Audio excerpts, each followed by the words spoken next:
found themselves out of work or working a job that barely paid the rent. At the same time, they saw their rent costs climbing higher.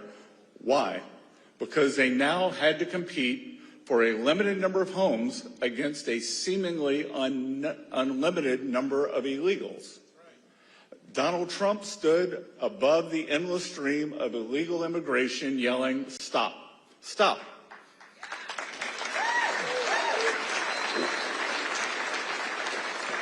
And this is why Pennsylvania and Americans voted for him in a landslide. President Trump promised to secure the border and return American jobs and homes to American citizens through the largest deportation effort of the century. He has delivered on that promise in every day, every way.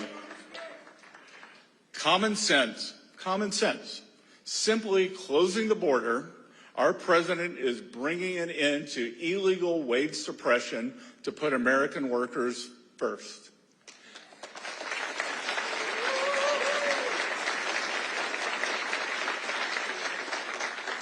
And his policies are already bearing fruit. Real wages across the country are up 1% on the year, the first time in 4 years. We are witnessing a blue-collar boom with real wages for blue-collar workers under President Trump increasing at one of the fastest rates in the last half-century, almost in line with his first term.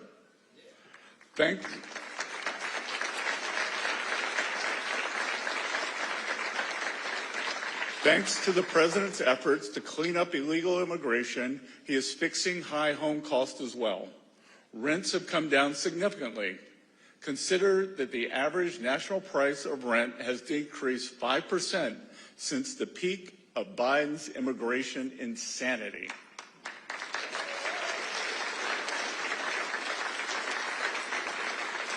We expect average home prices to follow suit as deportations unlock more housing supply. The second eye that made life unbearable for American families under Biden was interest rates, which climbed at an unprecedented rate while he was in office. But President Trump is fixing that too. High interest rates make life more expensive for American families, but they are coming down under President Trump. The bond market had its best year since 2020, and if I have anything to say about it, as your nation's top bond salesman, bonds will have another strong year in 2026 as we fight to bring Treasury borrowing costs down.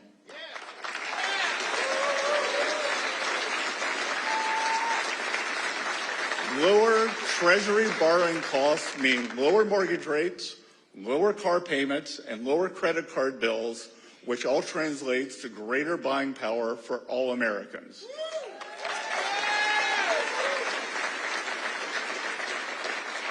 The third eye that drove the cost of living crisis under Biden was inflation.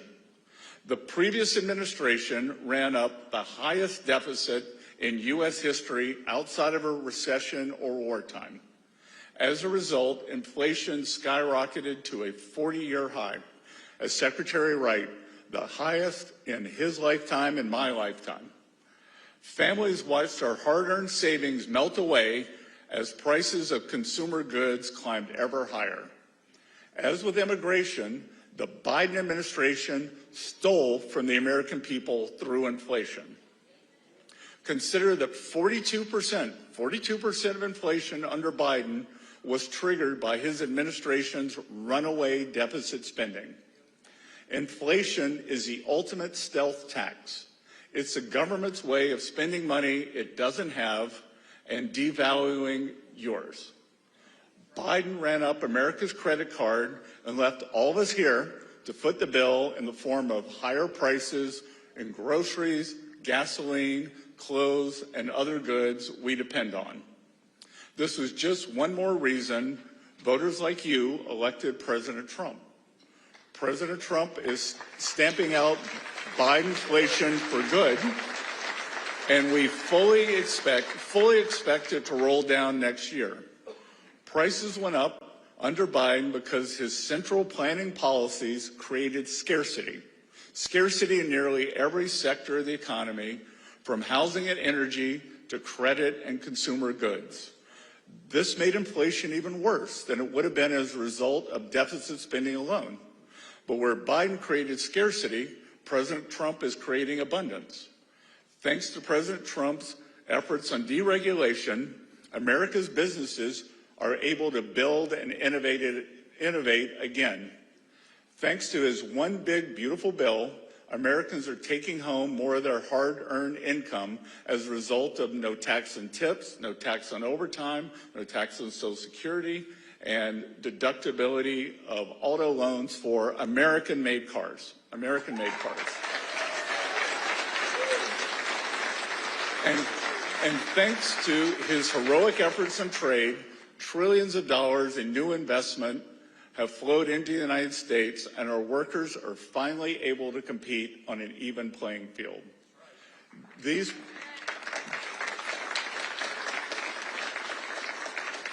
policies in combination are driving a boost in production that will lower the prices of goods for all Americans in 2026 while also creating jobs and increasing incomes. This is the formula for prosperity: lowering prices, raising incomes. And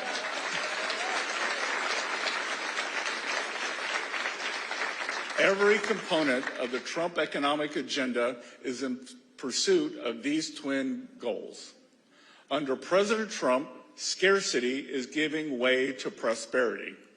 The benefits of his agenda are now rippling through the economy, and those ripples will become waves as his agenda gathers force in 2026. President Trump has put a decisive end to the 3 I's. I would add a fourth one: insanity, under Joe Biden. Insanity.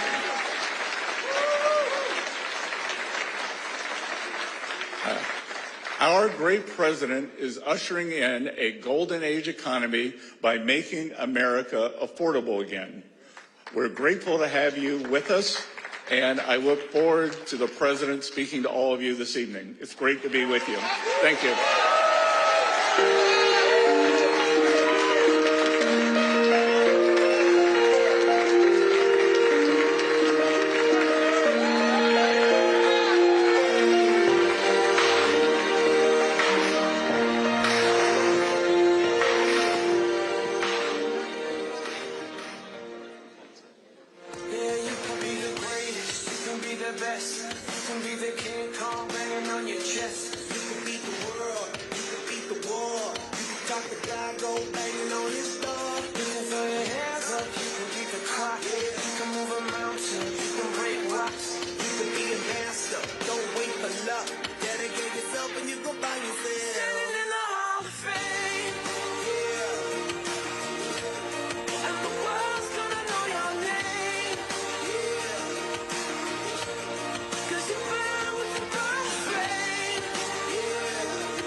You can run the mile, you can walk straight through hell with a smile. You could be the hero, you can get the gold.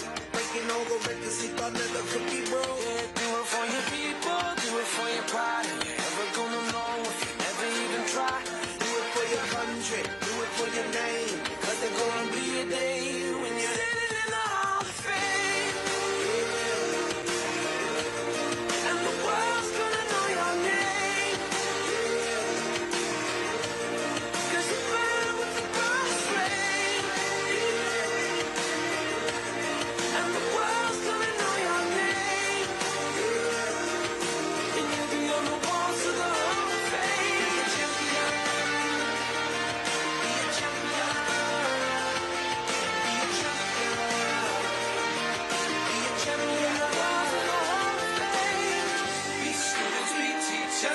Politicians be preachers, be believers, be leaders, be astronauts, be champions, be truth seekers, be students, be teachers, be politicians, be preachers, be believers, be leaders, be astronauts, be champions, standing in the Hall of Fame.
He took the midnight train going anywhere. Just a city boy, born and raised in South Detroit. He took the midnight train going anywhere.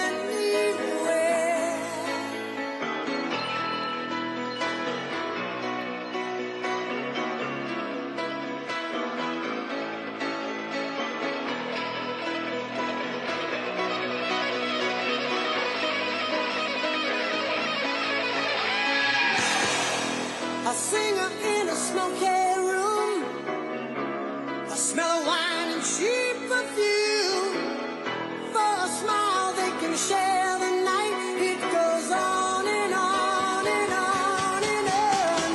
Strangers waiting, looking down the boulevard, their shadows searching in the night.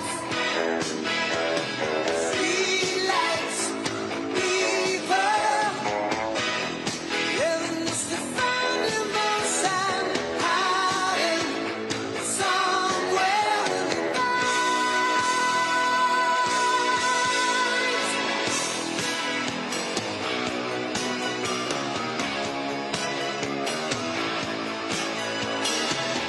working hard to get my fill. Everybody wants a thrill, paying anything to roll the dice just one more time. Some will win, some will lose, some of them just sing the blues. Oh, the movie never ends, it goes on and on and on and on. Strangers waiting, looking down the boulevard, their shadows searching in the night. Streetlights, people, living just to find emotion, hiding somewhere in the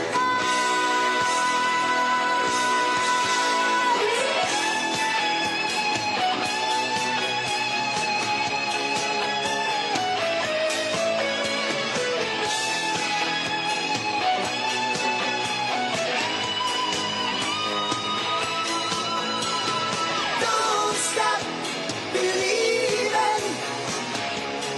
Hold on to that feeling. Streetlight people. Don't stop believing. Hold on. Streetlight people. Don't stop believing. Hold on to that feeling. Streetlight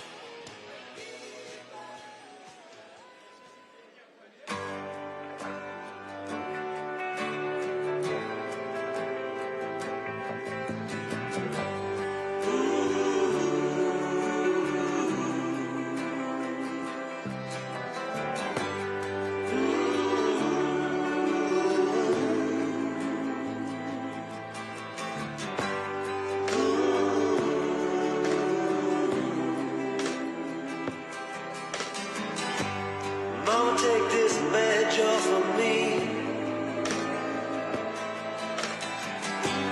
I can't use it anymore. It's getting dark, too dark to see. I feel I'm knocking on heaven's door. Knock, knock, knocking on heaven's door. Knock, knock, knocking on heaven's door. Knock, knock, knocking on heaven's door. Knock, knock, knocking on heaven's door.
voice, and she said, we are all just prisoners here of our own device. And in the master's chambers, they gathered for the feast. They stab it with their steely knives, but they just can't kill the beast. Last thing I remember, I was running for the door. I had to find the passage back to the place I was before. Relax, said the night man, we are programmed to receive. You can check out anytime you like, but you can never leave.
You were young and your heart was an open book.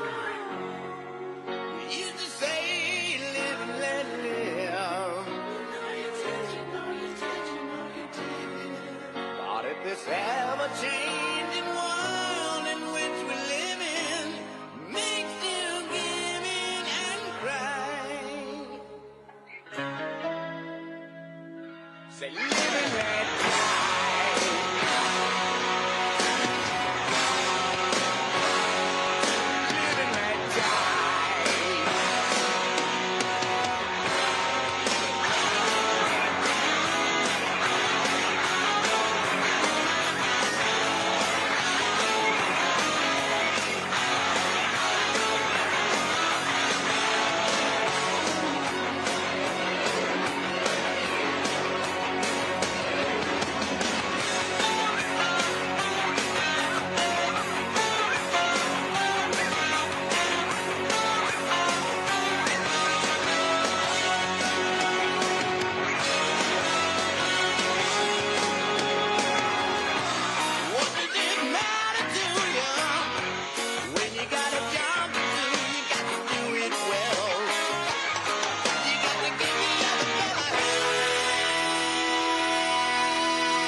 New York City.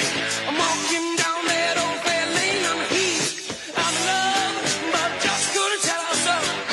Said the train kept a rolling all night long. Train kept a rolling all night long. Train kept a rolling all night long.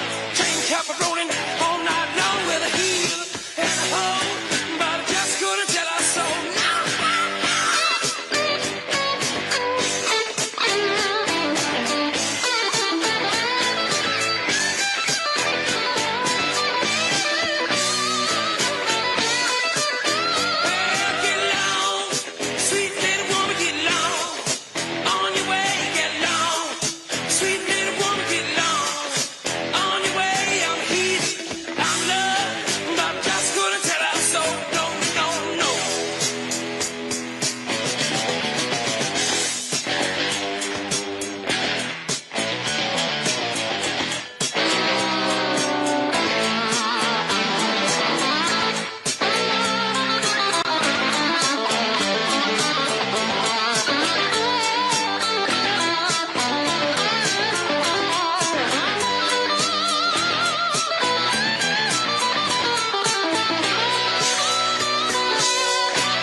Friday night and the lights are low, looking out for a place to go,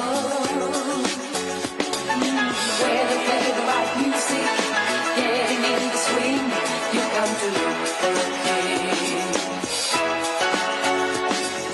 Anybody could be that guy. Night is young and the music's high. With a bit of rock music, everything's fine. You're in the mood for a dance. And when you get the chance, you are the dancing queen.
Ground control to Major Tom.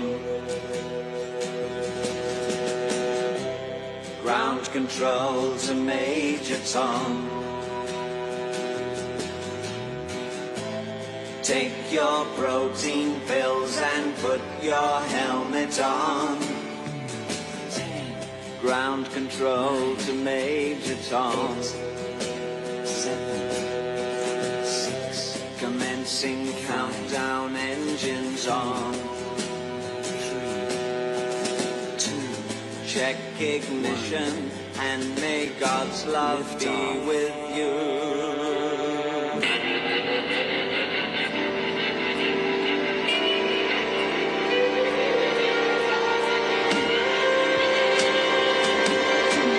This is ground control to Major Tom.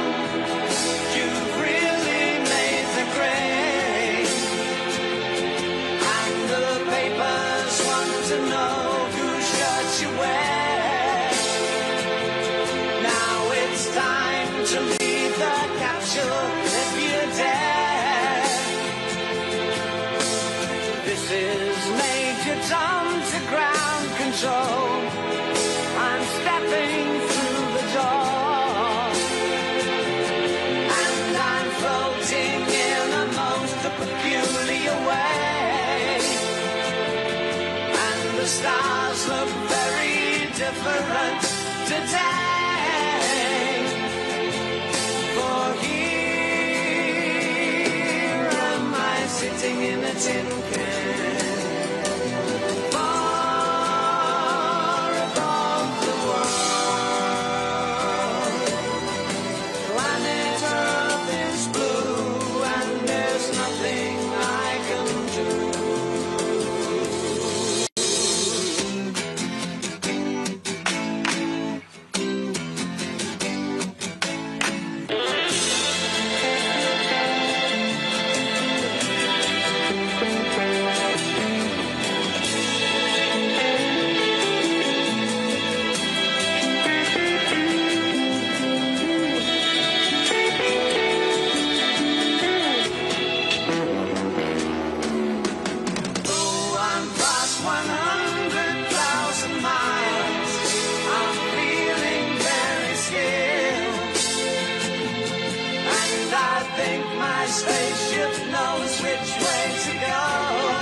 Got a corner lot on Dogwood Drive. A year-old truck and a 9-to-5 comes home at night to a pretty wife with a baby do. He'll sleep in on Saturday, cut the grass if it don't rain. After church, he'll watch the game and have a beer or two. He'll stand up when he hears the anthem, and that won't ever change. He's still a soldier. His blood runs red, white, and blue. He put away his gun and boots, but he still believes the American dream. To his last breath, he'll always be a soldier. He's still a soldier. He's on his couch for the news at 10. He'll see those places that he's been, and when a brother falls, there's a part of him that does too. And if they call and needed him back, oh, he'd be on that plane. He's still a soldier. His blood runs red, white, and blue. He put away his gun and boots, but he still believes the American dream. To his last breath, he'll always be a soldier.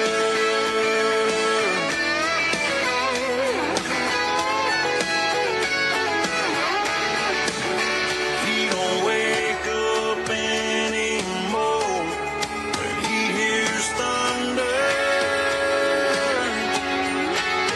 Oh, but even if he lives to be 100, he'll still be a soldier.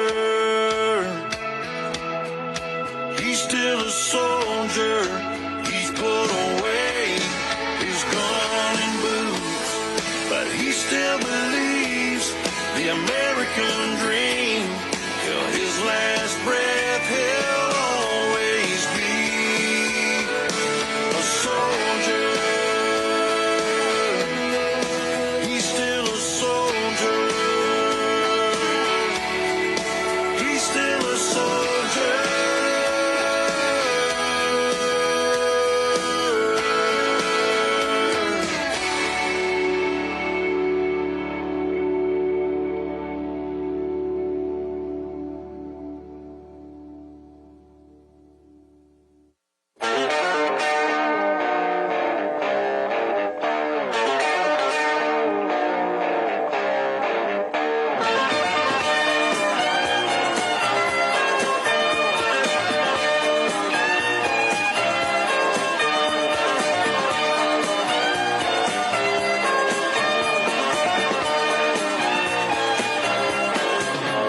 What do you do when you're wounded? Nobody's waiting by your side. You've been running, not much too long. You know it's just your foolish stride.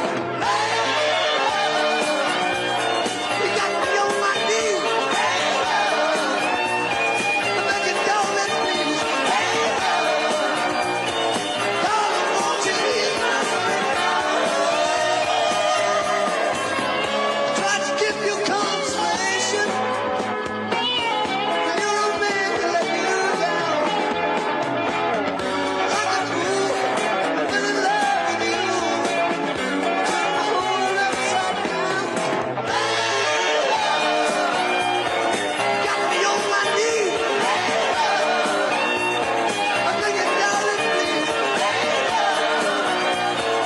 Darling, won't you ease my worry now? Let's make the best of the situation before I finally go insane. Please don't say I'll never find again. Tell me all my love's in vain. You got me on my knees. Make it darling, please. Darling, won't you ease my worry now?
All that glitters is gold, and she's buying the stairway to heaven. When she gets there, she knows if the stores are all closed, with a word she can get what she came for.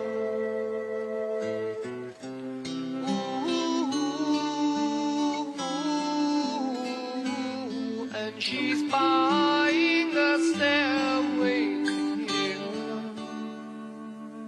There's a sign on the wall, but she wants to be sure, 'cause you know sometimes words have two meanings. In a tree by the brook, there's a songbird who sings. Sometimes all of our thoughts are misgiven.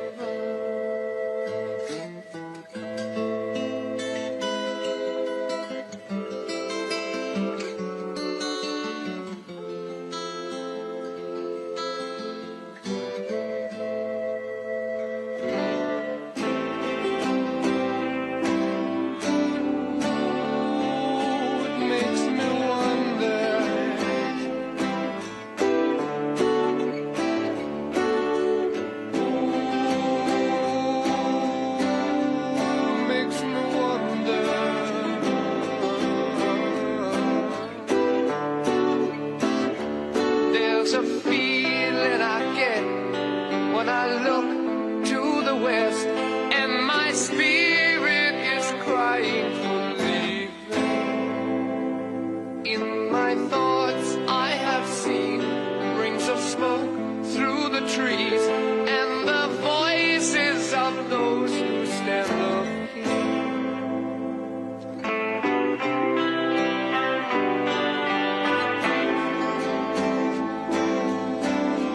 Makes me wonder.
got a corner lot on Dogwood Drive. Your old truck and a 9-to-5 comes home at night to a pretty wife with a baby due. He'll sleep in on Saturday, cut the grass if it don't rain. After church, he'll watch the game and have a beer or two. He'll stand up when he hears the anthem, and that won't ever change. He's still a soldier. His blood runs red, white, and blue. He put away his gun and boots, but he still believes the American dream. To his last breath, he'll always be a soldier. He's still a soldier.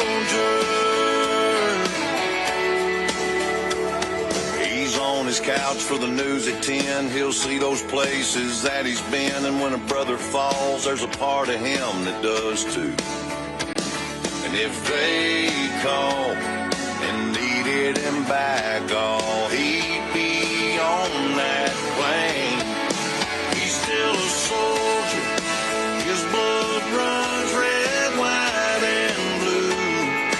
He put away his gun and boots, but he still believes the American dream.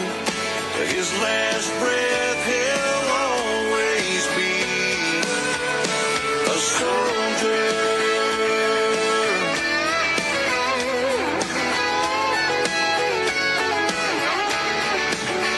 He don't wake up anymore when he hears thunder. Oh, but even if he lives to be 100, he'll still be a soldier.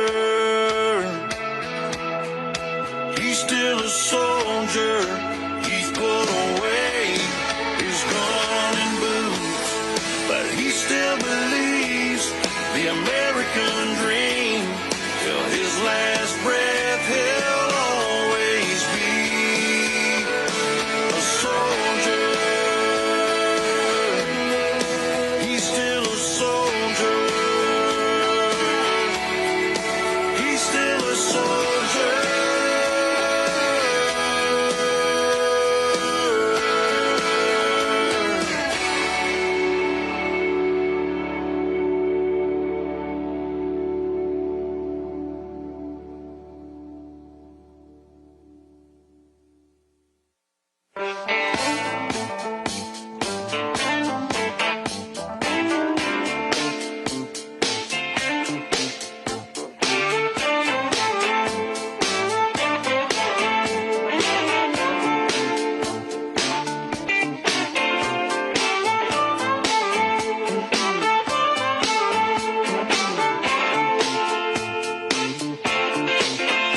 I've been holding out so long.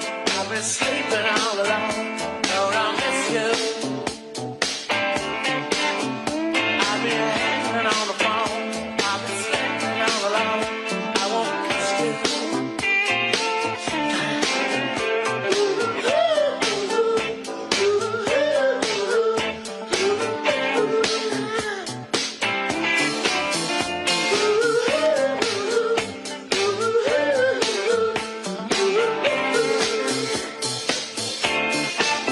I've been howling in my sleep.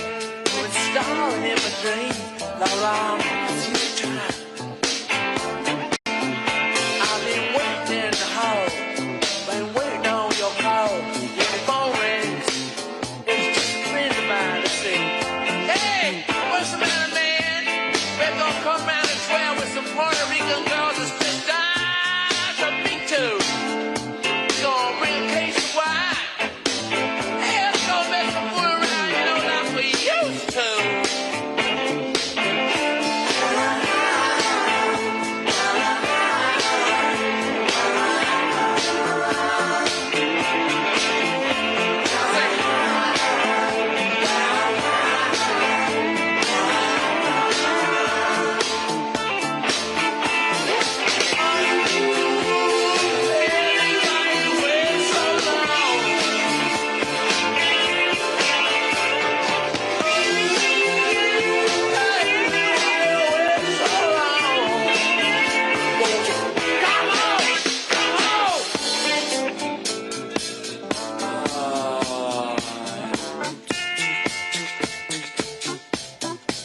I've been walking Central Park, singing after dark.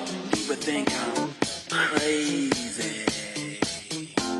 Stopping on my feet, shuffling to the street, asking people, what's the matter with you, boy? Sometimes I want to say to myself, sometimes I say,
Ladies and gentlemen, if you are standing in an aisle, please make your way to the overflow standing room outside the ballroom. You cannot be standing in an aisle. You must have a seat or standing on the walls. Thank you very much.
listening to gospel music on the colored radio station.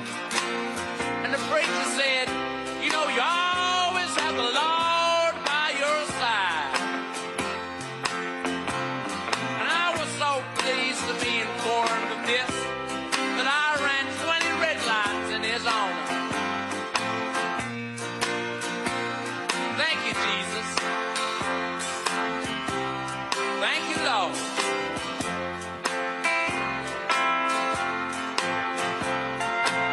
I had an arrangement to meet a girl, and I was kind of late. And I thought, by the time I got there, she'd be off with the nearest truck driver she could find. Much to my surprise, there she was, sitting in the corner, a little bleary, worse the wear and tear, with the girl with faraway eyes.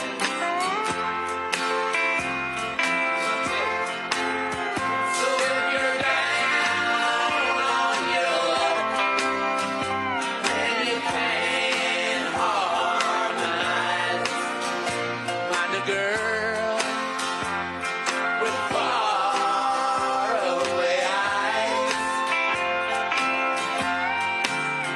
And if you're downright disgusted and life ain't worth a dime, get a girl with faraway eyes. Well,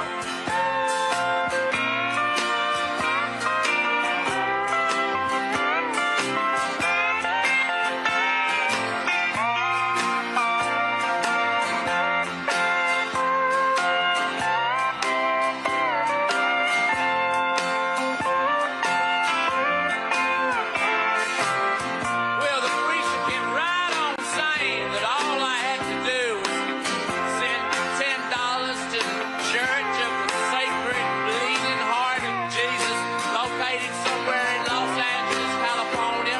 And next week they'd say my prayer on the radio, and all my dreams would come true. So I did. Next week, I got a prayer for the girl. Well, you know what kind of eyes she got. Well, I tell you. So if you're down on your luck, I know y'all sympathize.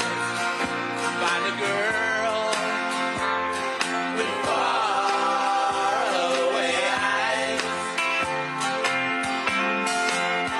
And if you're downright disgusted and life ain't worth a dime, get a girl with faraway eyes. So if you're down on your luck, I know y'all sympathize. Get a girl with faraway eyes.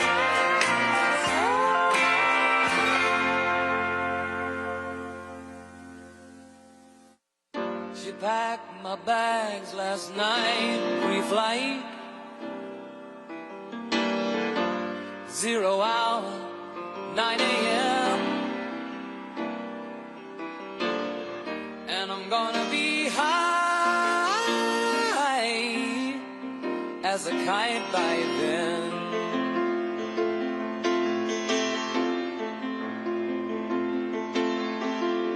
I miss the earth so much, I miss my wife. It's lonely out Ladies and at gentlemen, the sea. 45th and 47th President of the United States, Donald J. Trump. And I'm proud to be an American, where at least I know I'm free. And I won't forget the men who died, who gave that right to me. And I gladly stand up next to you and defend her still today. 'Cause there ain't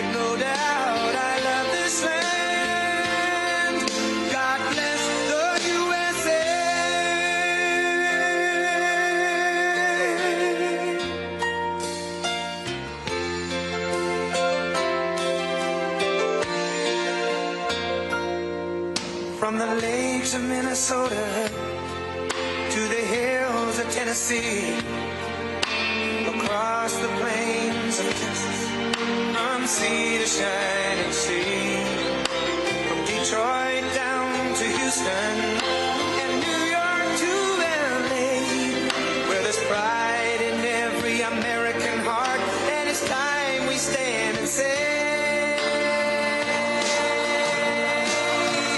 that I'm proud to be an American, where at least I know I'm free, and I won't forget the men who died, who gave that right to me, and I gladly stand up next to you and defend her still today, 'cause there ain't no doubt I love this land. God bless the USA.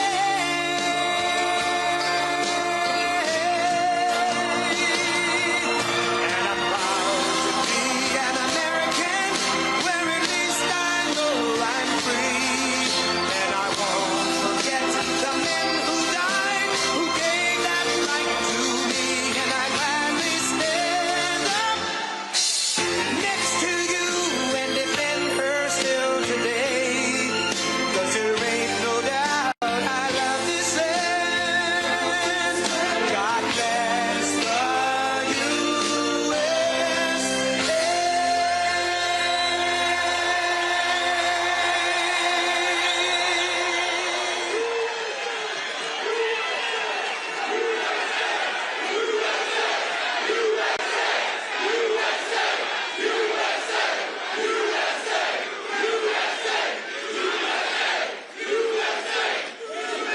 Well, this is a nice crowd. You got a lot of people. You've got a lot of people standing outside tonight. It's freezing. They got here yesterday like at 2 o'clock in the morning or something. Well, I'm worried about them. Would anybody like to give up your place? Let some people come in from the cold. You go out to the cold. I don't think so. I just want to say hello, Pennsylvania, and I'm thrilled to be back in this incredible Commonwealth with so many proud, hardworking American patriots. That's what you are. So am I. I'm a proud hard worker. I'm a proud patriot, but you're a proud patriot. Thank you very much, everybody. It's a great reception. You know, we're on to expose what happened recently when we took over. You know, it's 10 months. And already we have the largest investment ever made in the history of, not our country, of any country anywhere in the world. Think of that. But let me begin by wishing each and every one of you a very Merry Christmas, Happy New Year, all of that stuff. Remember when I started in 2015, I made my first speech, and I said, we're going to bring back Christmas. Remember, they wanted to... The radical left wanted to get rid of the word Christmas. I said, I don't think that's going to work out. And we did it, and now everybody's saying Merry Christmas again. But just over 1 year ago today, with your help, we saved America. That's what happened. We saved it. In the most important election victory possibly in the history of our country was going down. We were a country that was being scoffed at, laughed at all over the world. We won all 7. Thank you, darling. She said, and you saved us. Who are you? Stand up, please. Who said that?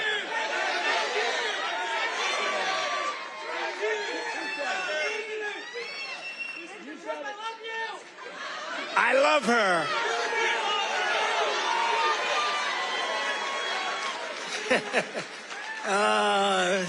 Only in Pennsylvania can this happen. I know this state. By the way, last election, did we kick ass in Pennsylvania? We won. That means we won 3 times in a row, as you know.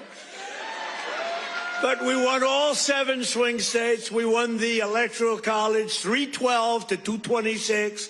We won, and by the way, the real vote was much more than this, but we wanted to make it too big to rig.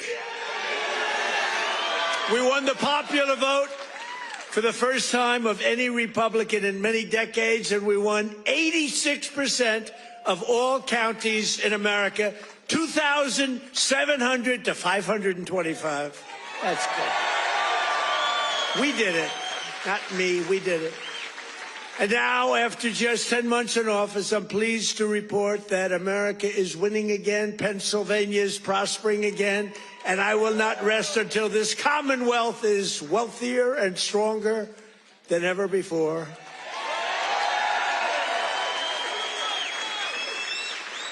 Remember when Biden got up and called you a state? That was not good.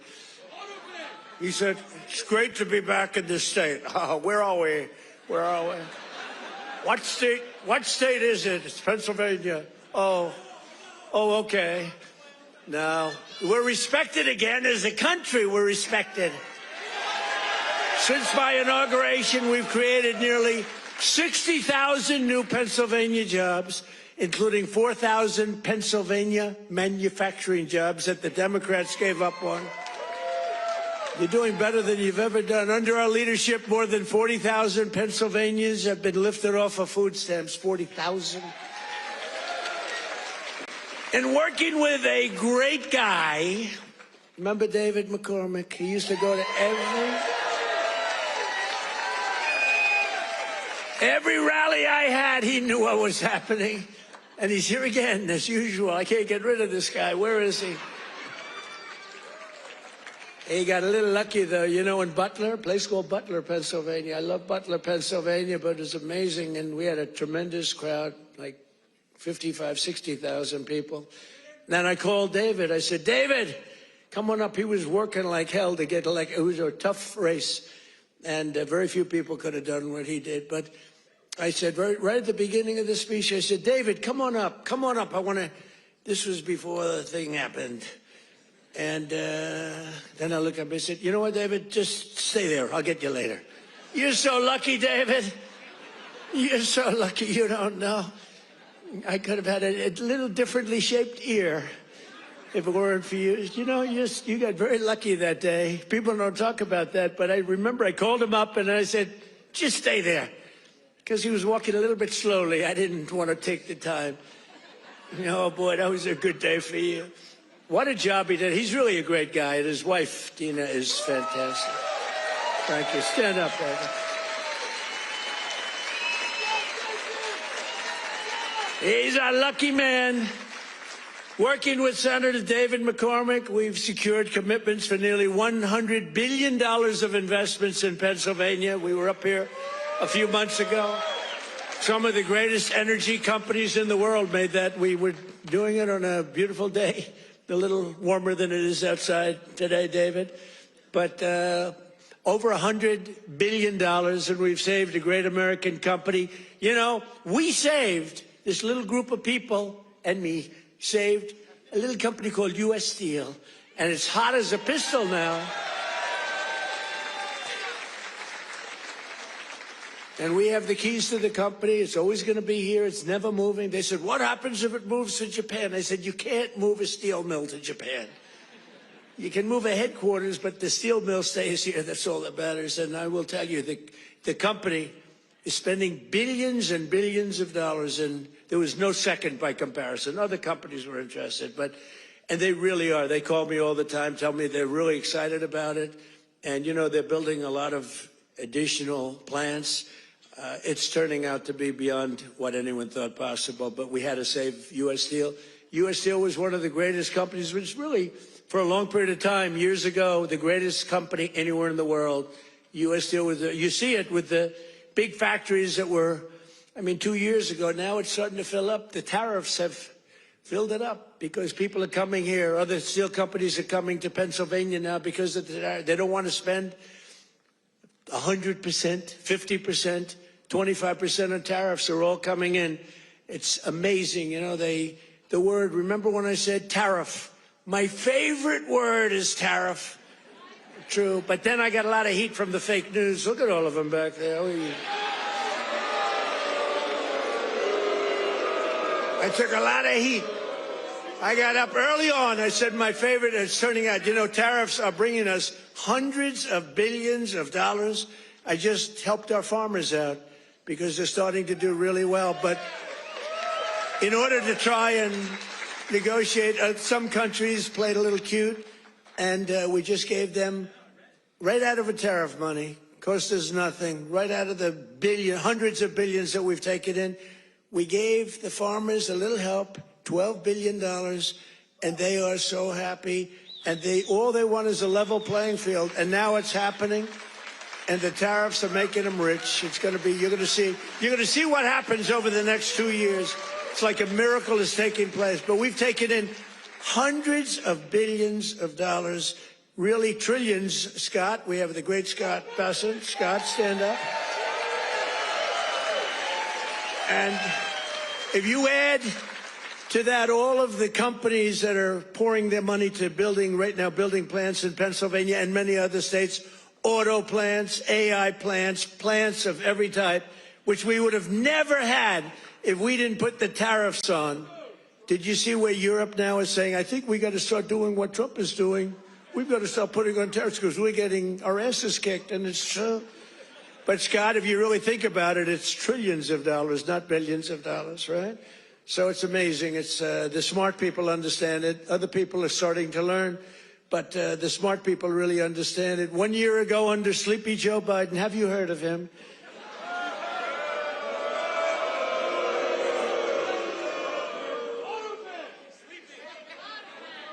You know, okay, look, the King of Saudi Arabia told me this. He said, sir, 1 year ago, I was in Saudi Arabia. Somebody complained that I was making a foreign trip. I went to Saudi Arabia, Qatar, and UAE. I brought back $4 trillion. They said, he shouldn't be traveling. He should focus on home. What the hell do you think I'm doing? And 250 Boeing jets. I brought back so much everything. Then they say, he should, you know, the stupid people, they say, he should be leaving our country. Yeah, let's sit around and twiddle our thumbs.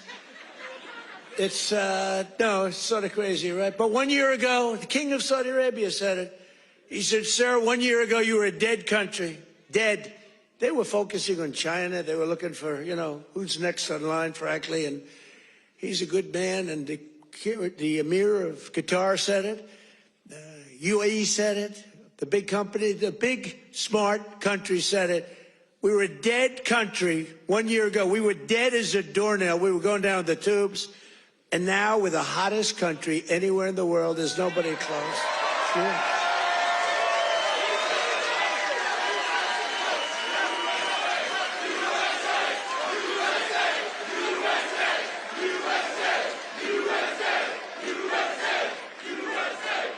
And it's because of the election on November 5th, because that's when it started.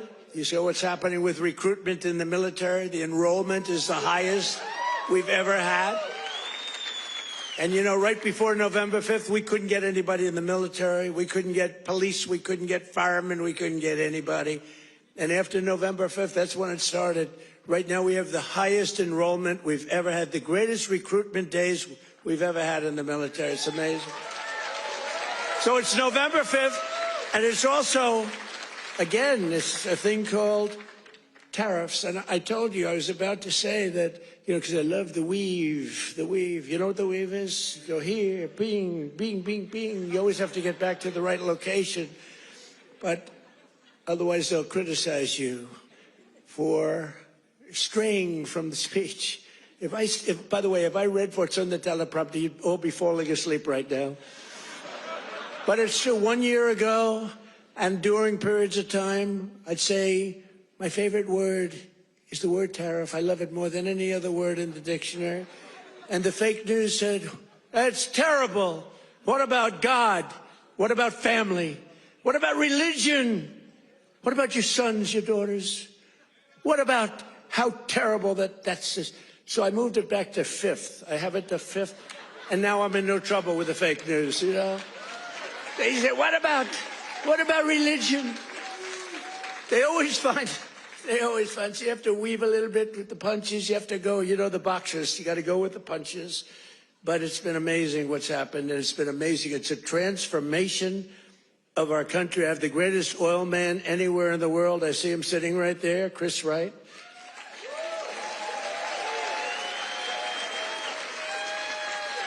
I was going to put him in, Doug Burgum. He's great. He's interior. And I said, Doug, I want you to go to energy. You're really fantastic at energy. Came from North Dakota.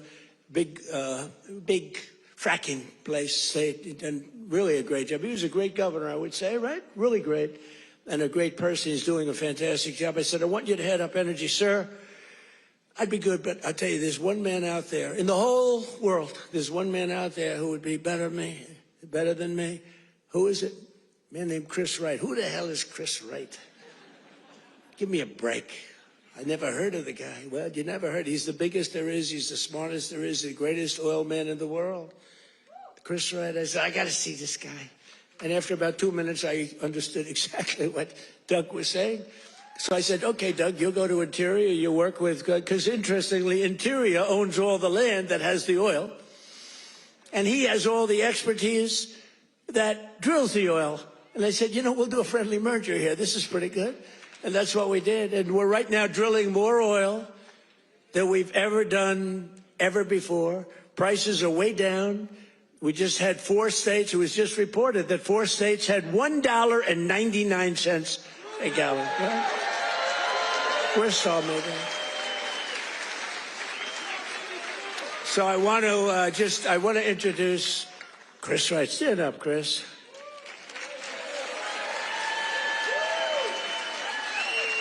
Who would think, you look at him, he's a nice looking guy and all that. Who would think he's rated, I mean, he's the most talented oil guy. He can put his nose on the ground and tell you whether or not there's oil.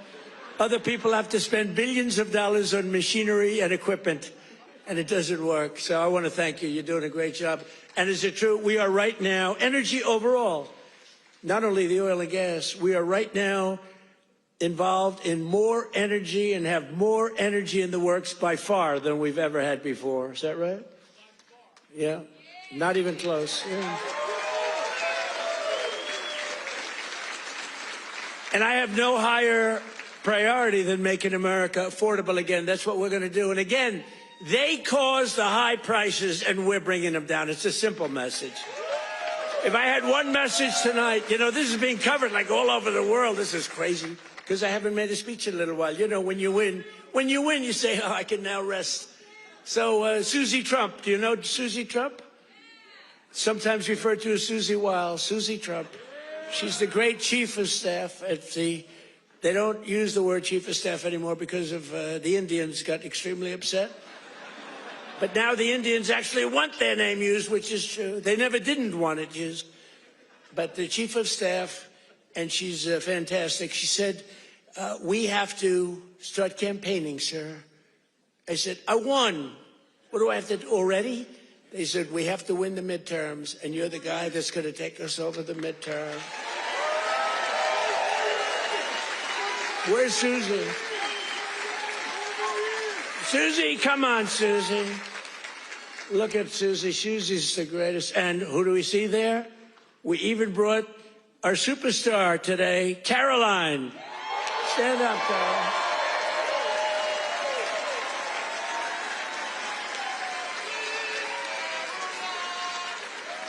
Isn't she great? Is Caroline great? You know, when she goes on television, Fox, like, I mean, they dominate. They dominate when she gets up there with that beautiful face and those lips that don't stop, up, like a little machine gun. She's got no fear. You know why she has no fear? Because we have the right policy. We don't have men in women's sports. We don't have to sell men in women's sports. We don't have to sell transgender to everybody. We don't have to sell open borders where the whole world is allowed to come into our country from prisons and everywhere else. So she's got a little bit easier job. I wouldn't want to be the other side's press secretary, right? Thanks, Carolyn. Great job. We appreciate it. But that's our message. They gave you high prices. They gave you the highest inflation in history, and we're bringing those prices down rapidly. Lower prices, bigger paychecks. You're getting lower prices, bigger paychecks. We're getting inflation. We're crushing it. And you're getting much higher wages. I mean, the only thing that's really going up big, it's called the stock market and your 401ks. It's going up. But I say it, you know, and I said it the other day, and a lot of people misinterpret it. They say, oh, he doesn't realize prices are high. Prices are coming down very substantially. But they have a new word. You know, they always have a hoax. The new word is affordability.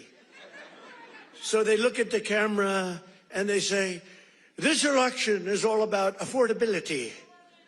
Now, they never talk about it. They never talk. Thank you very much. They say I'm not allowed to run. I don't know what the hell that's all about, but that's okay. He said 4 more years. You see the new hat? We have 4 more years. 2028. We have all sorts of...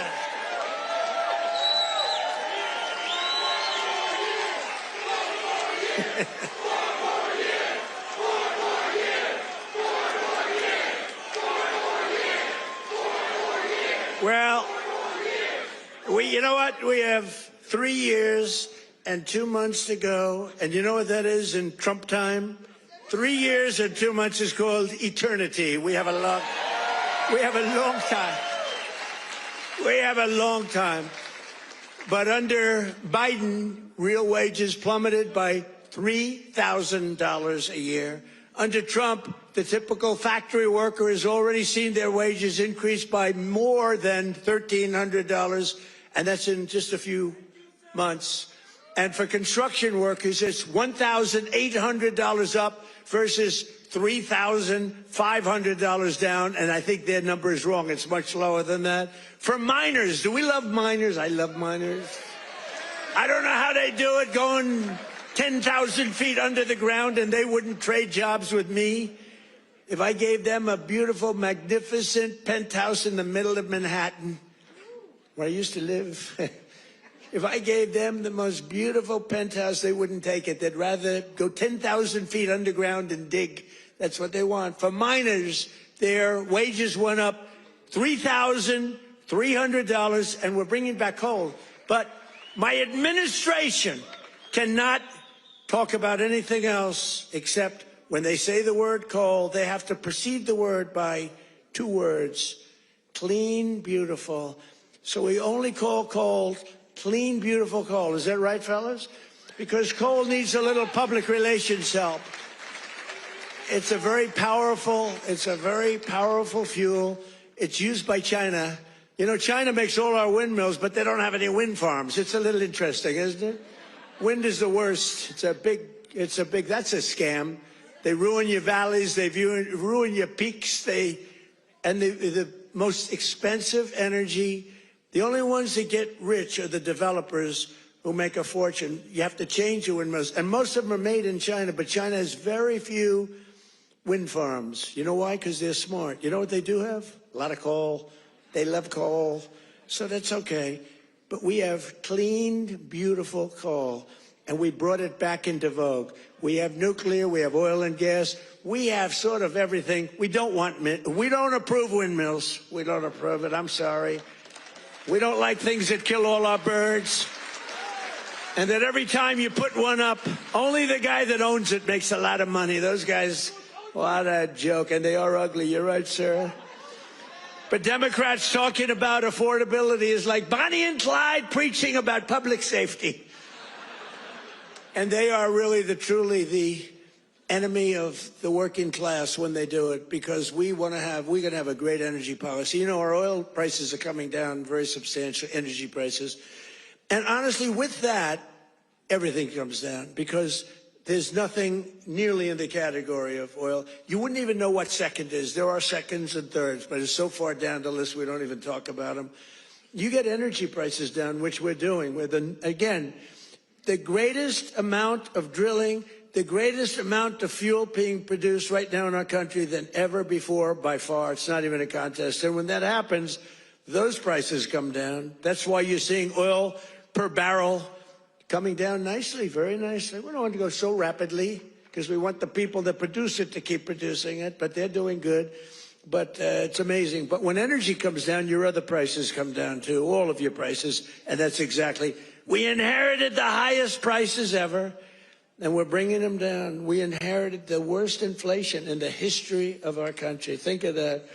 And we're bringing them down rapidly. Their entire agenda is about robbing working people to fund their far-left cronies and give lavish benefits to foreign migrants and illegal aliens. You can't do it. Look, we all have a heart. We don't like what's happening. But, you know, when they allow them to come in, we have a border that, by the way, they don't talk about the border. Why don't you talk about the border anymore? The border is, for months, it's closed. Actually, their people, because they're radical left, their people,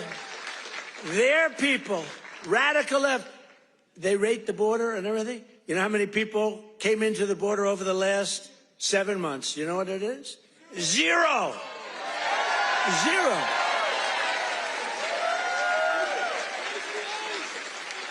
Except for the ones that came in legally, right?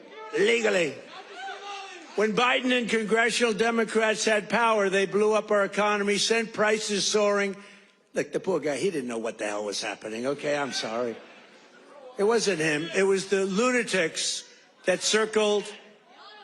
Yeah, it was the auto pen. You're right. I can't believe I didn't say that. I hate when you beat me to the punchline. I would not have. Well, I'll tell you, I'll give the fake news a little breaking news. So I believe, and I may be correct, but we're checking this. We have a bad head of the Fed. We're going to be making a change. Fortunately, this guy's out. But we have 4 members appointed by Sleepy Joe Biden. Which is better, Sleepy Joe or Crooked Joe?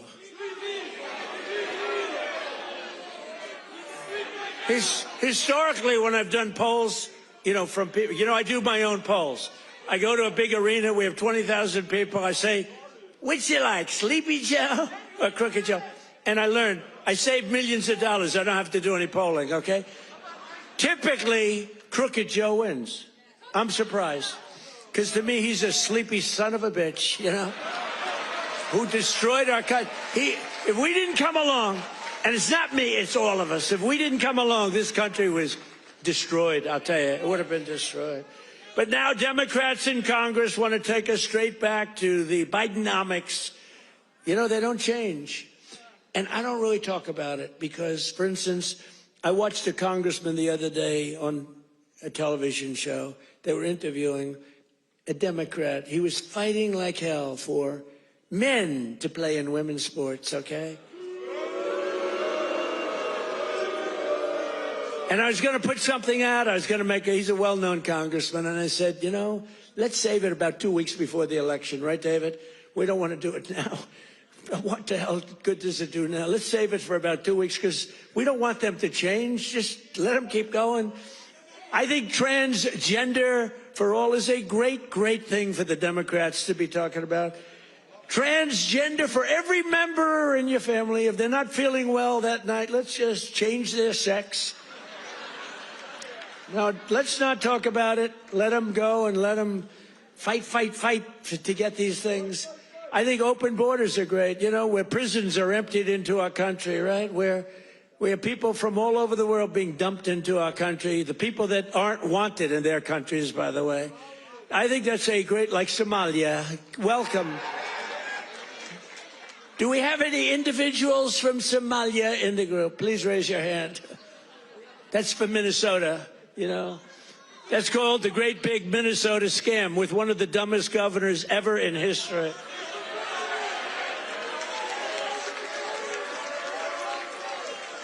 I love this Ilhan Omar, whatever the hell her name is, with the little turban. I love her. She comes in, does nothing but bitch. She's always complaining. She comes from a country where, it's considered about the worst country in the world, right? They have no military, they have no nothing, they have no parliament. They don't know what the hell the word parliament means. They have nothing, they have no police. They police themselves, they kill each other all the time. I love it. She comes to our country, and she's always complaining about, the Constitution allows me to do this. We ought to get her the hell out. She married her brother in order to get in, right? She married her brother. Can you imagine if Donald Trump married his sister? Beautiful. She's a beautiful person. If I married my sister to get my citizenship, do you think I'd last for about 2 hours, or would it be something less than that? She married her brother to get in. Therefore, she's here illegally. She should get the hell out. Throw her the hell out. She does nothing but complain.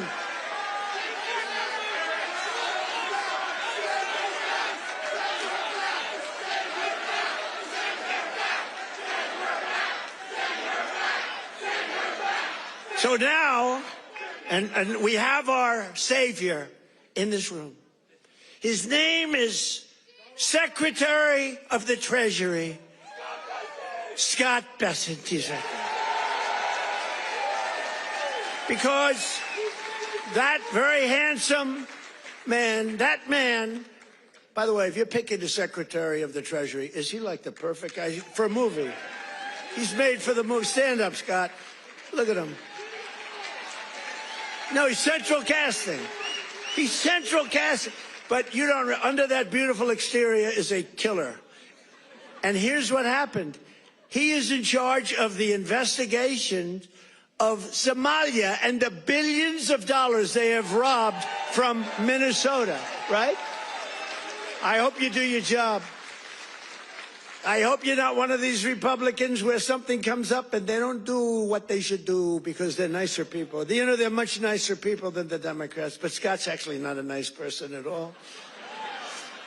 So, Scott, you're in charge of that investigation? Okay, I'm not interfering at all. I'm just saying, please do a good job, honest and fair, right? Honest and fair.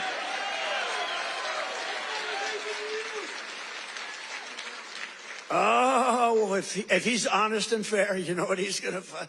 It's great. I'd love to have that job. I may switch jobs with you. I'd love to have that job. They're to get him the hell out of here. They hate our country. And she hates our country. And her friends hate our country. And AOC hates our country. They all do. And we have a new candidate in the great state of Texas, where I won Texas by more votes than anybody. And you have to understand, I'm being judged by these bad people back there, the fake news. So anything I say that's slightly off, I get like headlines. Donald Trump exaggerated, or Donald Trump lied. They give me Pinocchios, Washington Post, a Pinocchio. They lie every day. They give me a Pinocchio. But think of this. If I make even the slightest mistake, what they do is they go after me. Everything I say is correct. We have now a new candidate. I won Texas by the largest vote in the history of Texas 3 times, okay? I love Texas. Just like I love Pennsylvania, the Commonwealth of Pennsylvania. Just like I love, honestly, every one of our states. I love all of our states, and we've done so well. I love all of our states. What? By the way, is this a different country now than we had a year and a half ago? Right? What a difference. Crime is way down, despite the fact that we have many, bad people entered our country. Many of them are being taken out. Ultimately, they're all being taken out. Washington, D.C., we had a tragic incident, as you know, with the 2 incredible people. What a terrible thing that was just 2 weeks ago, right? Just a terrible National Guard, terrible thing. Sarah and Andrew. Sarah passed away. She's looking at us from heaven, from above, and she was killed almost instantly. They kept her alive. Her parents came from West Virginia, another great state. Her parents are incredible. They couldn't believe it. She was 20 years old, perfect. She was just getting a little promotion. They were so proud of her. She was on her way up, and she was shot in the head, the brain, shot in the brain, shot in the head. They were able to keep her alive long enough for her parents to come in from West Virginia and say goodbye to her. And Andrew is the second one, who's also from West Virginia National Guard, incredible people. And so they were both from West Virginia. And his mother's named Monica. And Monica's the most positive person I've ever seen. The night that he was so badly hit and the doctors gave him almost no chance, I called their hospital room and spoke to her. And she said, sir, he'll be fine. Oh, no, I'm telling you, he's going to, I'm praying. The whole country is praying. Sir, I'm telling you, don't worry about it. He's going to be fine. This is the mother talking to me. And the father's like devastated. He's an incredible guy too, both. And I went and invited them to the Oval Office, and they came in. She said, sir, he's fine. It was amazing, actually. And today, Monica, she said, we're all praying, and I'm praying. And then she called to say, sir, he moved his finger today. This is like 3 days later. He moved his finger. And today I got a call that he got up from bed. Do you believe that? He got up. He got up.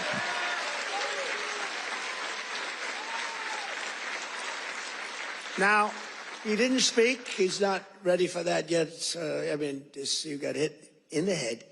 But he got up, and boy, they're so happy. It's amazing. And the care that they've given him at the hospital, and the generals that have been there, the military that's been there, it's amazing.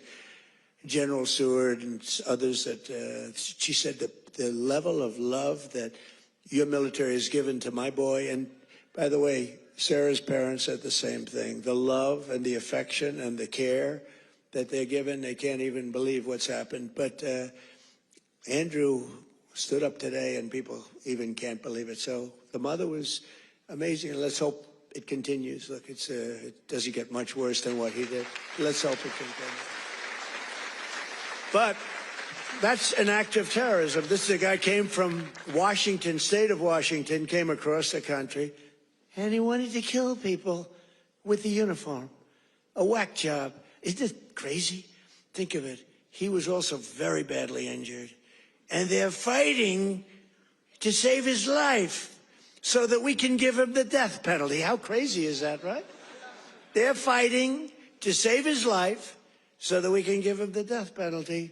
That's the way it really should work, right? The doctors have to do their job, and then the lawyers have to do their job. But it's an amazing country. Actually, Andrew's father said that. He said, they're fighting for him. I hope they save him, sir, because I hope he has to understand what he did, how bad it is. And he's going to, I think he will be saved, actually. It looks like they will save him. He wasn't as badly hurt as Sarah or Andrew, but isn't it an amazing thing? They're working so hard to save his life, and we're going to put him up for the death penalty. Amazing, huh? Only in America. That's only in America. You know, in one way, there's something beautiful about it. In another way, it's a little crazy, right? In my first term, we built the greatest economy in the history of the world. You know that. We had the greatest economy in history, even with the COVID. COVID came, and it really hurt the world. It was a gift from China, but China got hurt very badly, too. We're getting along with China. They're buying a lot of our soybeans. Keep buying those soybeans there. You know, you heard all about magnets and rare earth. They were great. I met with President Xi. Scott was with me, and we had a whole group. Marco was there, and Chris was there. We were all there, and we made incredible deals with China. We're getting along. Getting along is a good thing. You know, getting along is a good thing, not a bad thing. It's a smart thing, and they're buying literally trillions of dollars worth of our products and all of that. And we had a very good meeting. Remember, the whole world was going to shut down over rare earth. That was 2 months ago, and that worked out very well. It all works out well. If you have a smart president, it works out well. If you have a dummy, it doesn't work out. But we had a great economy. We had the greatest economy in our country's history, but we had what's called the greatest economy. This is the first term, probably ever, of any country. Now, in addition to that, we rebuilt our military. We got the biggest tax cuts ever. We got the biggest regulation cuts ever. We had the best job numbers. We had a great first term. Or frankly, to be honest with you, I wouldn't be standing here. Because if I had a bad first term, you know, you might say, I like him. He's really good. But We had a lousy first term.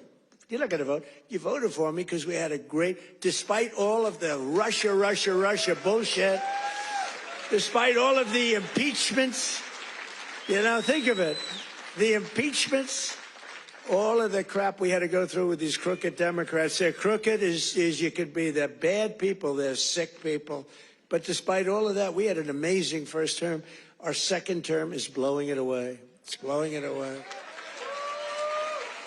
So we're doing it again, but bigger, better, and stronger than ever before.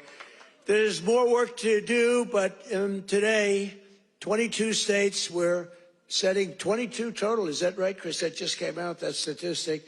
We're down lower than we've been in 7 years in gasoline prices and oil prices, not just the 3 states that I talk about with $1.99 a gallon. How would you like to have $1.99?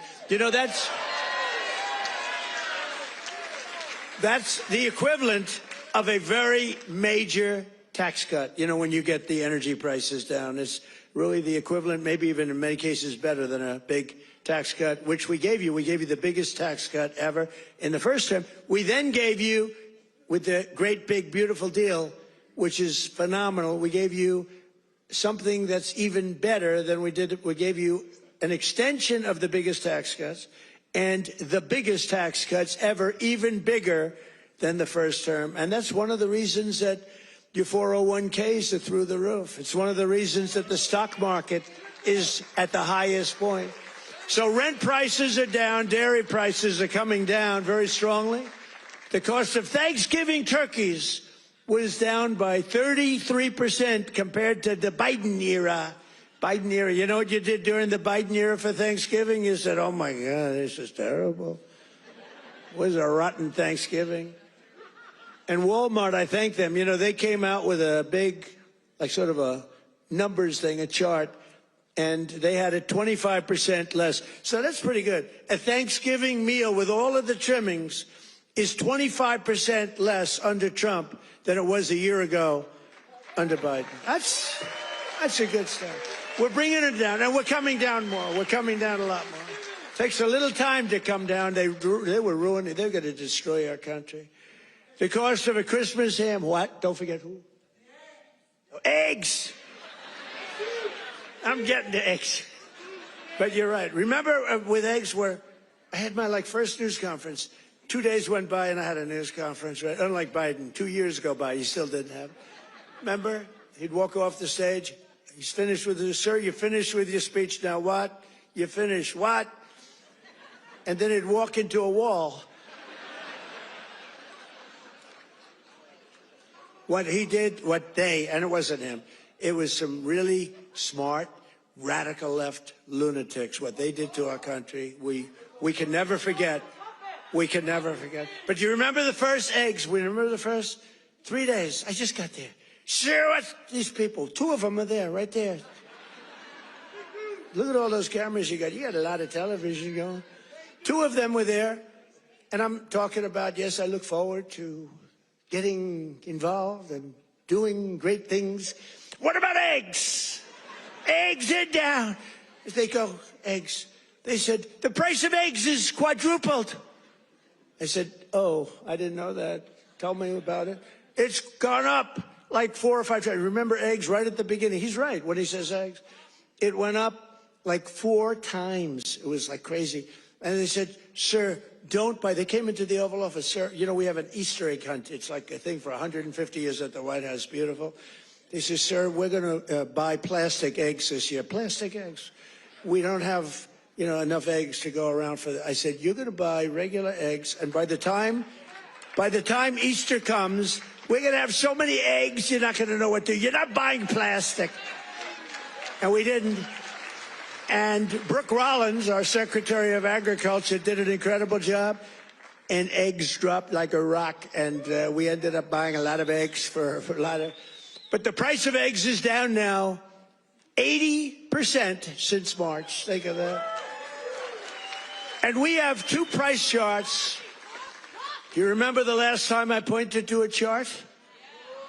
My all-time, I don't care what these charts say. My all-time favorite chart was the chart I had in Butler. I said, let's look at the chart. Bing, bing. I don't care how good that chart looks. It's shit by comparison to the one in Butler. It's nothing. I like the Butler chart. Remember, that was on how great employment was and all this, but I like it for other reasons. Look at that chart. It's good, but now I talk about the Butler chart, I don't even want to look at it. Doesn't mean anything. But look, Biden price increases and Trump price increases. Look at Biden. Up 37, 24%, 22, 21, 30.7, 30.7 again, 10.4%, 49%. Trump, the price is down 5.1, 4.2, 0.5, down 4%, 2 points, 2.9. Look at that. Our prices are coming down. Their prices, it's a hoax. They're just, remember they said the Inflation Reduction Act. Remember that? Billions and billions, hundreds of billions of dollars. The inflation, and after they got it approved, because we had a few Republicans that went along with that whole hoax. And remember, we're going to pass the inflation. And I said, there's nothing to do with inflation reduction there. There's nothing to do with that. It has nothing, it had nothing to do with inflation either way, other than raising inflation, perhaps, because it was such a stupid. And then they admitted, they fought it like, oh no, this is inflation. After they got the thing passed, then they said, we agree, it has nothing to do with inflation. Screw you, we don't care. That's what it is. We're dealing with bad people. And the word affordability is the exact same thing. And I can't say affordability hoax because I agree the prices were too high, so I can't go to hoax because they'll misconstrue that. But they use the word affordability, and that's their only word. They say affordability, and everyone says, oh, that must mean Trump has high prices. No, our prices are coming down tremendously from the highest prices in the history of our country. And look at that chart. Let's see the next one. You have another one, I think, mortgage rates. Even with a lousy Fed chair. We have a lousy Fed chair. Oh, and by the way, it looks, you're going to have to check this, please. I just heard it could be that all 4 commissioners in the Fed signed by Biden, including Too Late. You know who Too Late is? Too Late, pal? Jerome Too Late. He's too late with his interest rates for a reason. He's a bad guy. He's not a smart guy, but he's a bad guy. Too Late. Is he going to lower rates a little bit, finally? Did you see what Jamie Dimon, respected guy, said? You got to get the rates down, you schmuck. You know? But I hear that the auto pen may have signed those commissions. If they signed those commissions, now maybe I'm wrong, but we're going to check. Have you checked that? Are you hearing it? Who signed it? Did he sign it or did the auto pen sign it? I'm hearing the auto pen. You know, you can't use the auto pen unless it's very strongly authorized, or unless you show you know what the hell you're doing, which is impossible of him to show. So, I don't know. I think it's something we have to look into. You put people there that are not authorized to be there. I know I signed Chris Wright. I signed everything, but I signed Chris Wright. If I gave you an auto pen, they could throw you the hell out of here, Chris. The difference is they would do it, you know? We try and be too nice. No, would you check that, Scott, okay? Because I'm hearing that the auto pen could have signed maybe all 4, but maybe a couple of them. We'll take 2. So look at that, Biden. I love that laugh. Who's the woman with that great hearty laugh? That's a woman that likes Trump. That's how beautiful. Anybody can laugh with that happiness. She likes Trump. He likes Trump, too, with the hat. Yes, that's right. Thank you. Thank you, man. Thank you. So, Biden, new yearly mortgage cost increases, and Trump, new yearly. Look, we went down with our rates. They went up with their rates much. That's a lot. So, with us, you save $2,900, almost $3,000. And with them, you go up. It costs you $15,000. You don't hear that because the fake news doesn't tell you that. And these are charts. These are government charts. These are not made up by Donald J. Trump. These are government charts. Do you have a third chart? Because I like these charts very much. Not as much as Butler, but I like them. You have any other charts? Because so far they're playing quite well. Oh, look at that. Real wages. Look at that. Losses and Trump real wages gains for the typical worker. Wow. I mean, that's incredible, right? So look at the amount of loss. 18.5. Look, 106. What the hell is that all about? Is that even possible?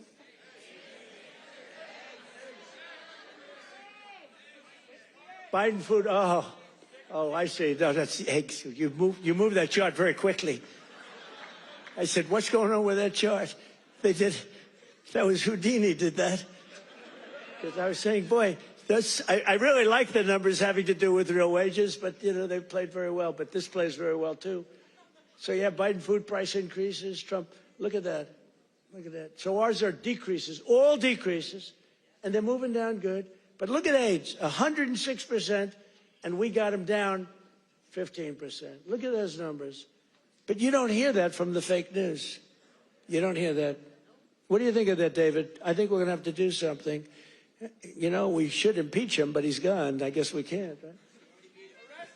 By the way, if it were up to them, numbers like that, they would have impeached. Those numbers are terrible, and those are government numbers. So thank you very much, everybody. It's good. We have a couple of other charts we're going to show you, too, that are just terrible. We're also working to bring down the cost of health care. Obamacare is a scam. Under Obamacare, trillions of dollars were given directly to health insurance companies. Their stocks are up 1,700% in a very short period of time. Would you say that's good? Obamacare's primary purpose was to pay off insurance companies. You know, the insurance companies back the Democrats very heavily. I want to give billions of dollars directly to the people. I want to take all of the billions and billions and actually trillions, but over a period of time. And I want to give all of that money we give to the big, fat, rich insurance companies, and I want to give them nothing. I want to give nothing to the insurance companies. I don't want to give all, because they're sucking our country dry with this scam by the Democrats. That was Obama, and I've always said it, Obamacare, but now you see the numbers because your premiums are going up on Obamacare and everything. It's forcing everything up. But we want the money go directly to the people. We want you to go out and buy your own health insurance, and you'll get much better health insurance at a much lower cost. Everybody knows this is the best way to go, but the Democrats, they're bought and owned by the insurance companies. So let's see how many of them have the guts to vote for this. You know, we're putting in bills where all of that money, hundreds of billions of dollars, goes to the people to go out and buy your own health care. And everybody's different. Some are young people, some are older people. It's a much different, really, set of criteria. In 4 years under Biden, Democrats secured less than $1 trillion in new investments in our country. Think of that, though. And we've done in 10 months, we've set the all-time country record by many times. I'm going to get the exact numbers many times. 18, what are we over 18, right around 18 trillion? We could hit $20 trillion in the first year with 10 months, 18 trillion versus less than 1 trillion. And I'll tell you what, it was going to go down if it wasn't going to be like even anything. It would have been negative because companies were pouring out of our country. The stock market is set 51. This is in less than 10 months. The stock market is set 51 all-time record highs. There's never been anything like that. Bum, bum, bum.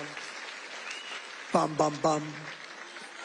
It's set, think of that. It's set 51 all-time record highs in less than 10 months. That was as of about 3 weeks ago.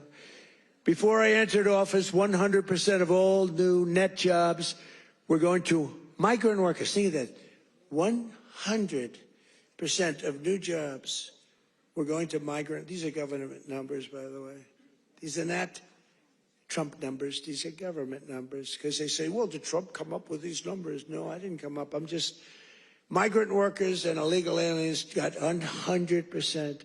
But since I took office, 100% of all net job creation has gone to American citizens. How about that? Now, how about that? Even I will give myself a hand.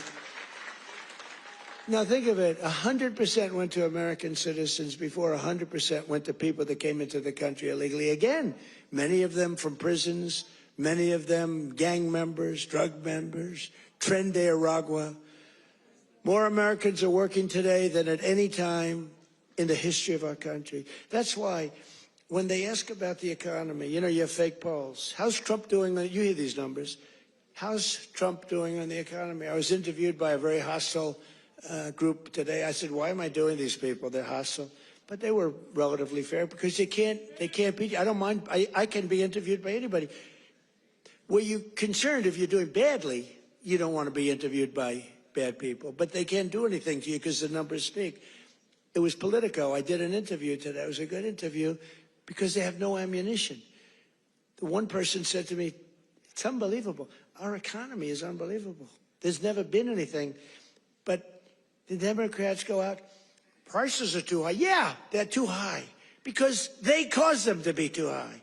But now they're coming down. One of the most important ways we're defeating inflation is by unleashing American energy, including oil, gas, and clean, beautiful coal right here in the Commonwealth of Pennsylvania.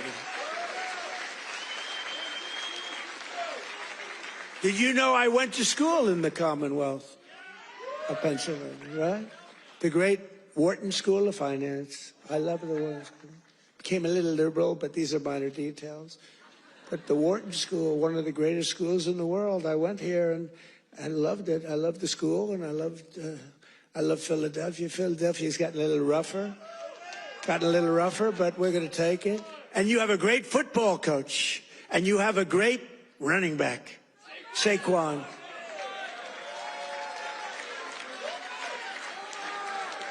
You know, I got to know Saquon a little bit, and my hand will never be the same. I patted him on the back. I said, Saquon, let's go. You're my partner today. Let's go win. Because it was like I hit a piece of steel. I said, what the hell is with you, Saquon? That's pretty, he's good. But he's a better football player than he is a golfer, trust me. He's so strong. Those muscles are, but his football is great. His golf will be very good. Very good. But we won. We won our match.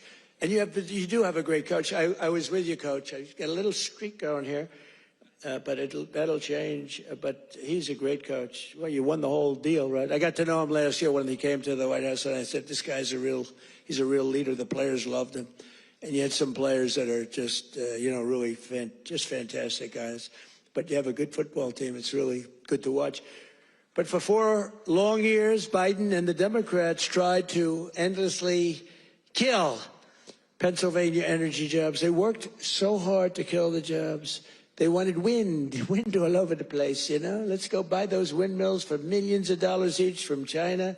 Every time it goes around, you lose $15. Did you know that? That's on average. You're supposed to make money with energy.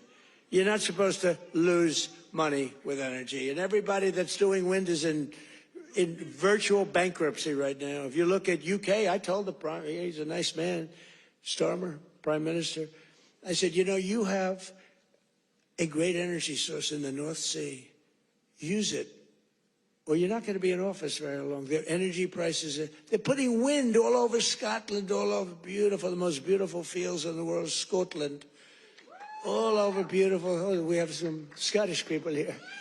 Where the hell did you come from? We have Scottish people. But they're putting wind all over Scotland. The people are not thrilled with it. And it's costing them a fortune. They have the most expensive energy. And I said, I'm going to do you a favor. You could be there for a long time. Open up the North Sea oil. One of the greatest oil. And, they like to say, well, it's very well depleted. No.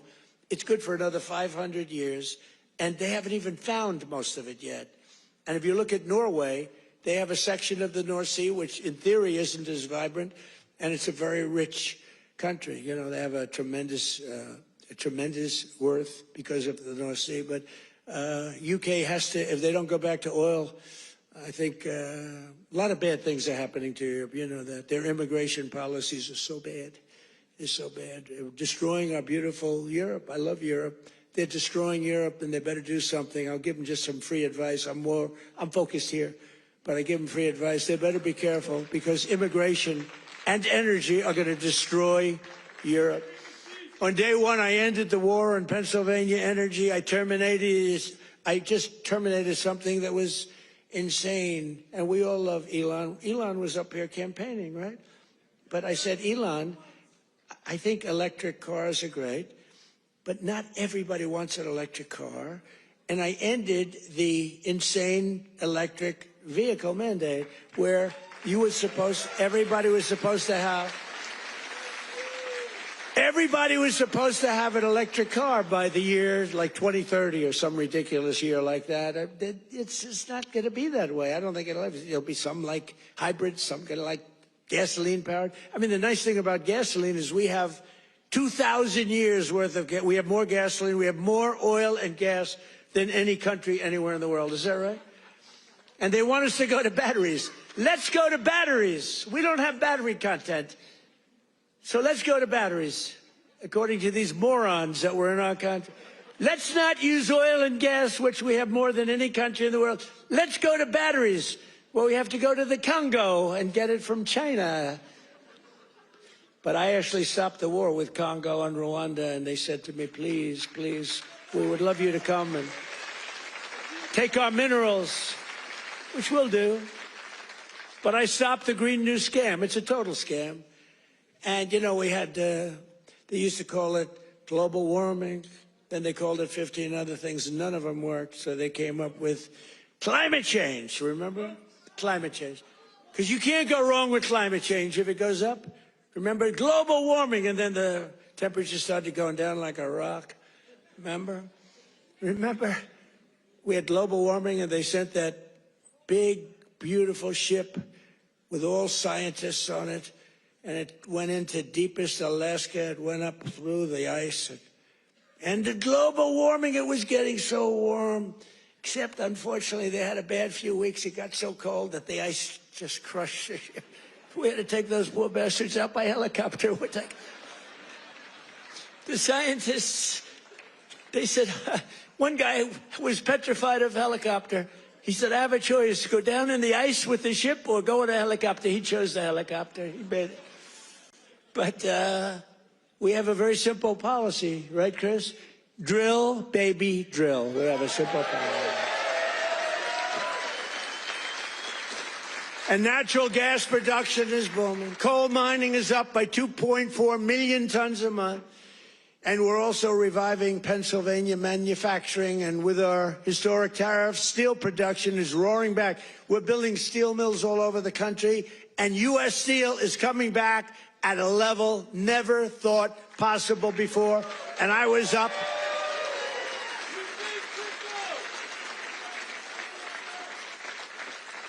And I was up here and with the workers and with Selena. Do you know Selena? Does everybody know? And with some other people. We were up with some great people, and we spent the whole day, and they were determining whether or not they wanted to make which one of the deals. I went to the workers. I said, which one do you like? We picked the right one. As I said before, billions of dollars they're spending. And the steel workers are doing phenomenally better. I think you're going to do better than you've ever done before. You were losing all of your steel. If we didn't have tariffs, you would have no steel. We wouldn't have one steel mill anywhere in the United States. And that would be really bad for, Scott, national security. We need, the one thing you need steel. You know, you can give up certain products. You can give up pencils. Because under the China policy, you know, every child can get 37 pencils. They only need one or two, you know. They don't need that many. But you always need steel.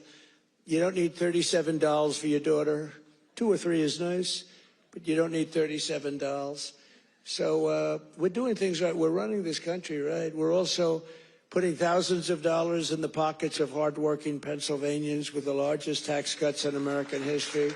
That's no tax on tips, no tax on overtime, no tax on Social Security for our great seniors, no tax.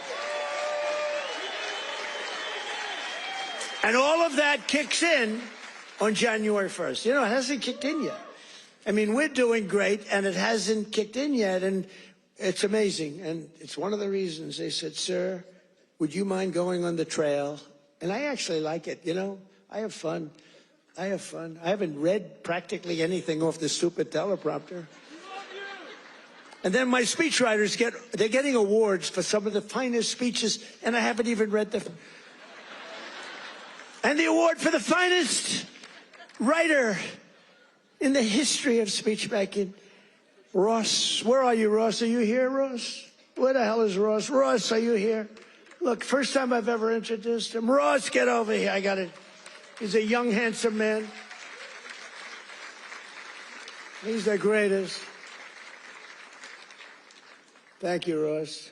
Very low-key guy. Thank you. Look at Ross. He's so shy. I can't believe it. We're joined today by Donna Zajac, a mom and a waitress of over 45 years who lives in Stroudsburg. Does everybody know where Strouds? I know where it is.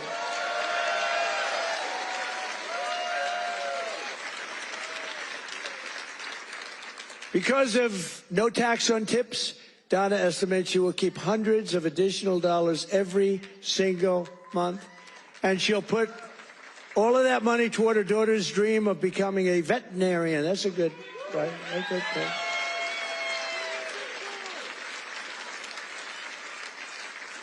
Are you here, Donna? Where's Donna?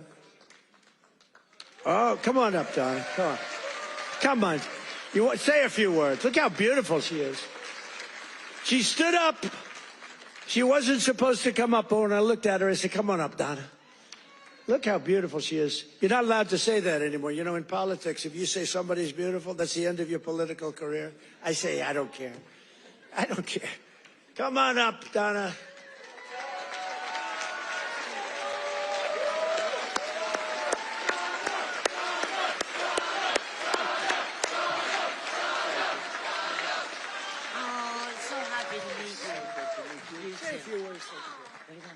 Yeah, just say whatever. This is always dangerous. Thank you, Trump. Thank you to President Trump for having me. This is like my sister dream, but I love you too. My sister Ann loved you too. But yes, with that money, that would help me with my daughter's tuition. She has make it a lot easier. Big difference. For sure. Yeah, we love it. Thank you. Thank you.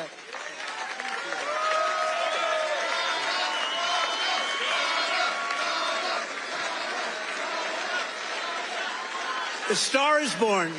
That's all I say. A star is born. Is your sister here?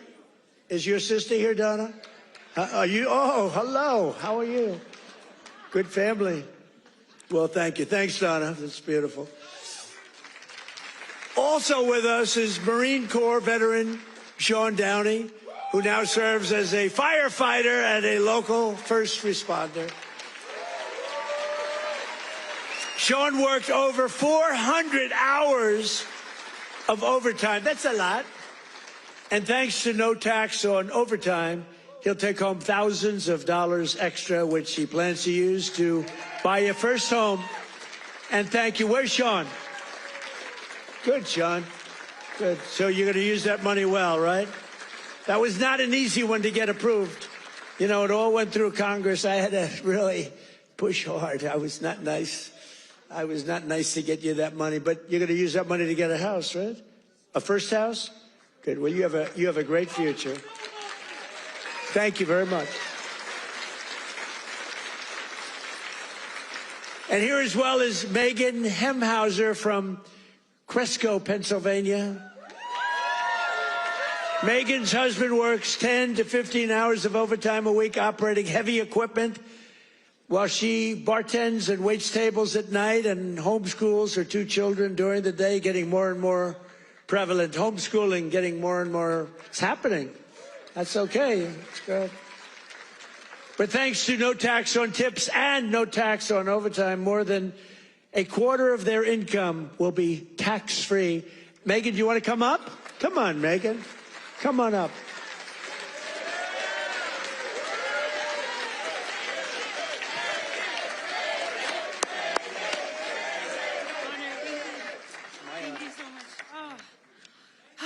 Oh my God, goodness.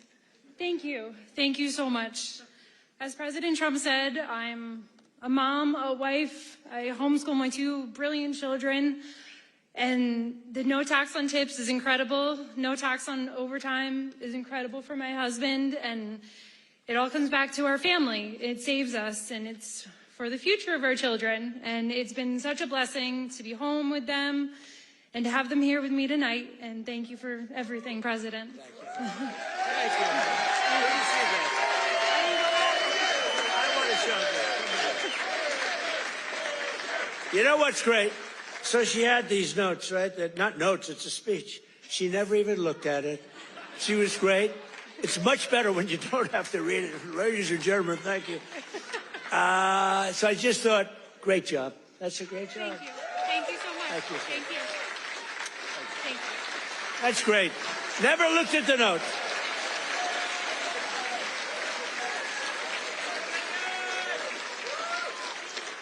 She never looked at those notes. That's pretty cool. I have a lot of professionals sitting right here. They'll get up and read a speech.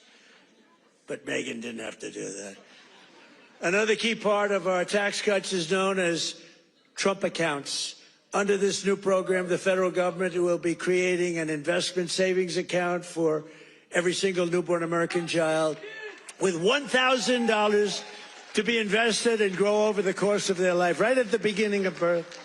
Friends, family, employers, and loved ones will be able to add thousands of dollars a year, and it's like a trust fund for every American child. It's going to be something, and it's really exciting. And I want to thank Michael Dell and his beautiful Dell computer. Go out and buy a Dell computer. He got it started. He put up $6.25 billion. And he started with nothing. Think of that. And he just put that up. $6.25 Michael Dell, thank you wherever you may be. Michael is probably in Texas watching us right now. And his beautiful wife, they're a great couple. His wife is incredible.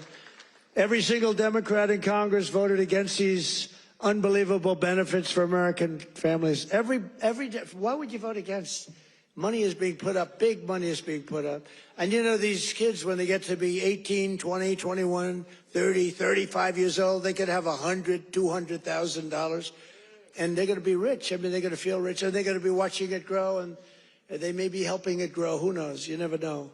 But it's going to teach them. It's going to be a great thing. This was Michael and some other people's ideas. They wanted to do this. And they spoke with their wallet, too. They put up a tremendous amount of money. So I just want to thank Michael Dell, his wife and family, and everybody else that was with us the other day. It was a big day, and it's a big event. But we're joined today by some of your representatives who voted to put more money in your pockets. And these are great people. And I introduced David. I'm going to ask him to stand up again, because David McCormick is a really great man in the truest sense. He won a race. You know, he really did well the first time, too, but some bad things happened, right? And very few people are willing to do that again. And to be honest, if he would have lost, I know his wife. She's a beautiful woman, extremely into the social scene, but respected by everybody. She would have left him if he lost. And I told him that. Dina would have left him. She's that way. Hey, we can't help it. That's the way she is. So I said, David, you're taking a big risk if you run again, because if you lose twice, your wife is leaving you. And he wasn't worried. Stand up. David McCormick. Yeah. He was so great. He followed me every single time I spoke. He was there, and he got up and he'd speak. And I'll tell you, we had big crowds, David, and the audience listened to you. In fact, they liked him more than they liked me in some cases. I was thinking about, let's keep him off the stage. But they really loved you. And you've been a great senator. And you have a great wife. Thank you very much. Thank you. And a congressman who's been a warrior, and a couple of guys that have just been unbelievable. But Rob Bresnahan, would you stand up, Rob? What a job you're doing, huh? Young, handsome, central casting. Great job. Thank you very much, Rob. Great job. And another one. These are warriors, these two guys. But the three of them. And then you have the senator, but the three of them. Ryan McKenzie. Ryan, thank you. And it's hard for me to explain how hard they work, but they were working so hard getting that big, beautiful bill. I call it the great, big, beautiful bill passed. You know, that was supposed to be in 17 bills. And I actually said it because I'm not that experienced. I haven't been doing it that long, believe it or not. I haven't been doing this.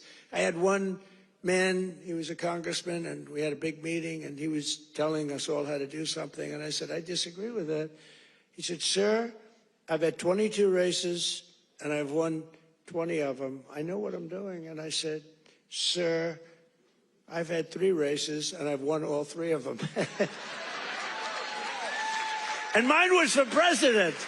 And he said, all right, you got me on that. He's actually a good man. He got a little carried away one day. But that's because these guys wanted to do it my way, too. So we had 17 bills prepared. Dan Muser, right? Stand up, Dan. What a great guy. Stand up, Mrs. Muser.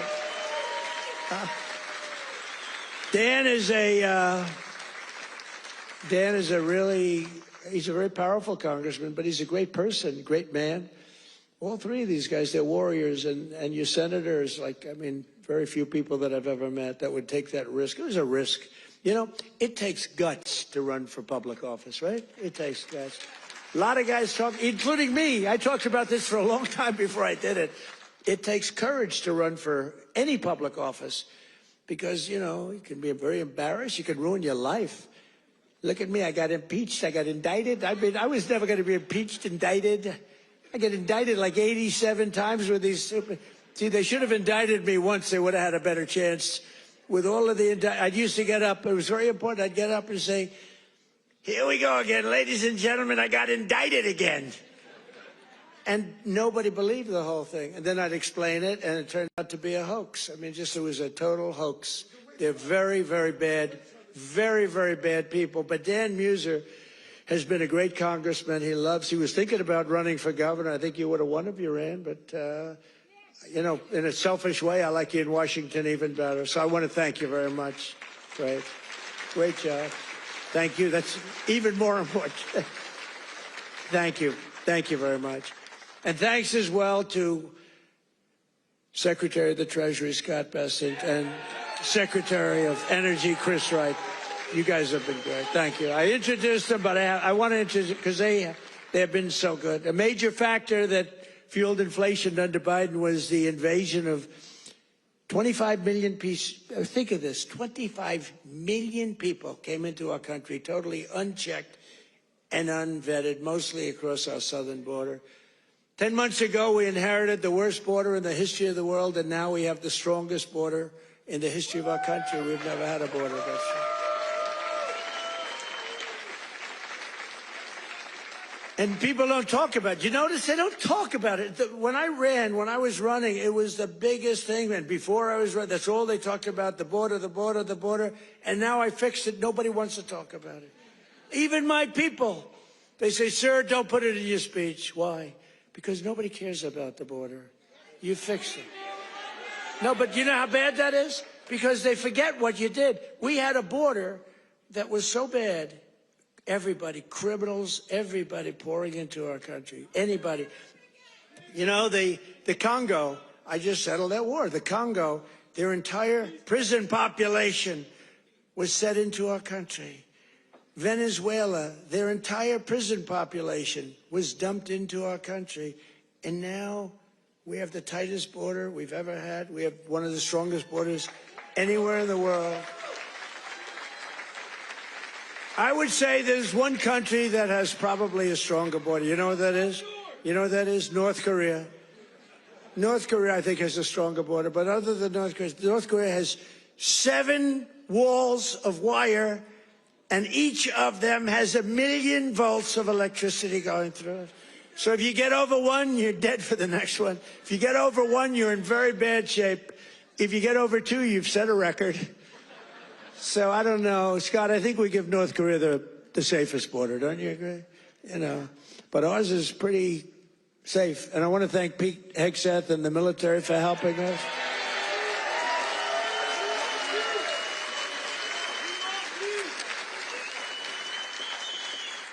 And again, for 7 months in a row, we've had 0 illegal aliens that have been admitted to the United States. And nobody.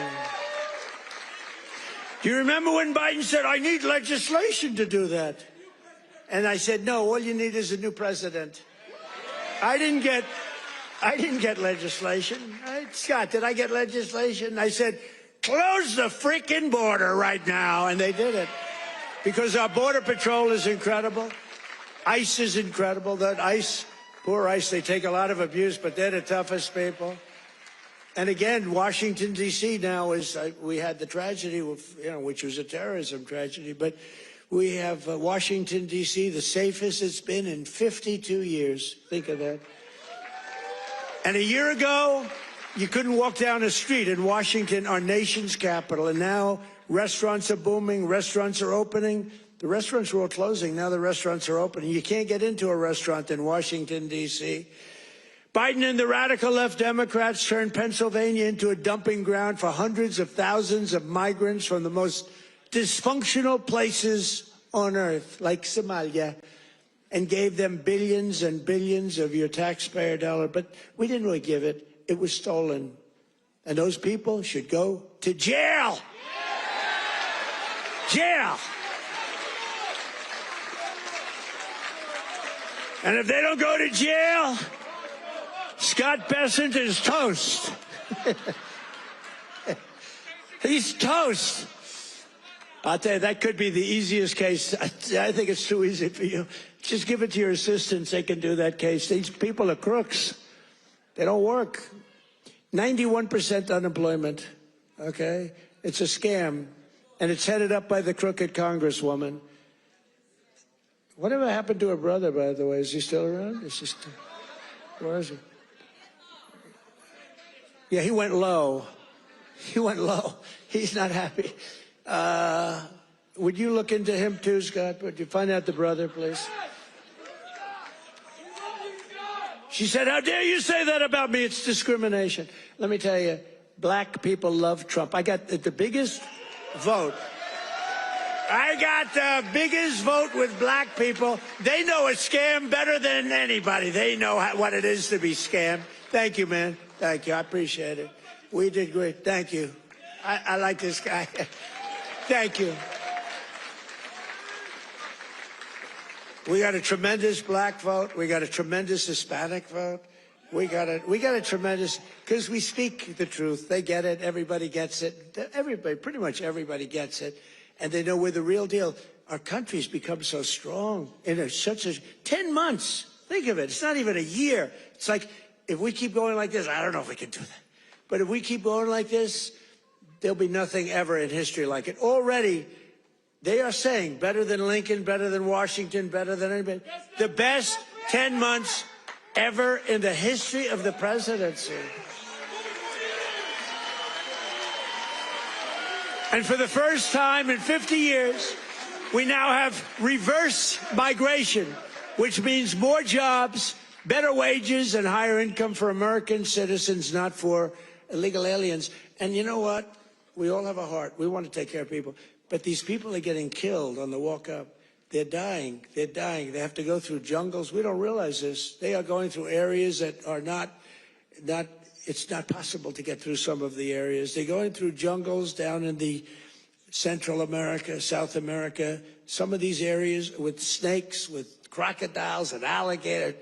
They're getting just eaten, and they're getting beat up by some of the bad people. Women are being raped. Remember when I started, I said we're going to stop the raping of women in those caravans, a name conceived of by me, because it's a caravan, thousands of people, 10, 15, 20,000 people coming up. The women in those caravans are being raped in unprecedented numbers by other people in the caravans. By them not coming, they're not even trying to come now because they know they can't get through.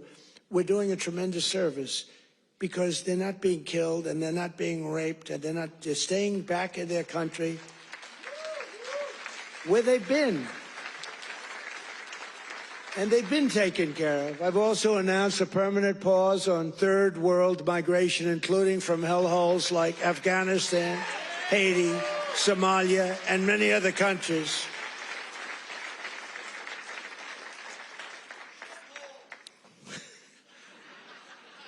I didn't say shithole, you did.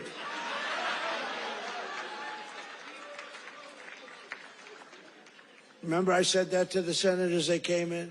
The Democrats. They wanted to be bipartisan. So they came in and they said, this is totally off the record. Nothing mentioned here. We want to be honest because our country was going to hell. And we had a meeting.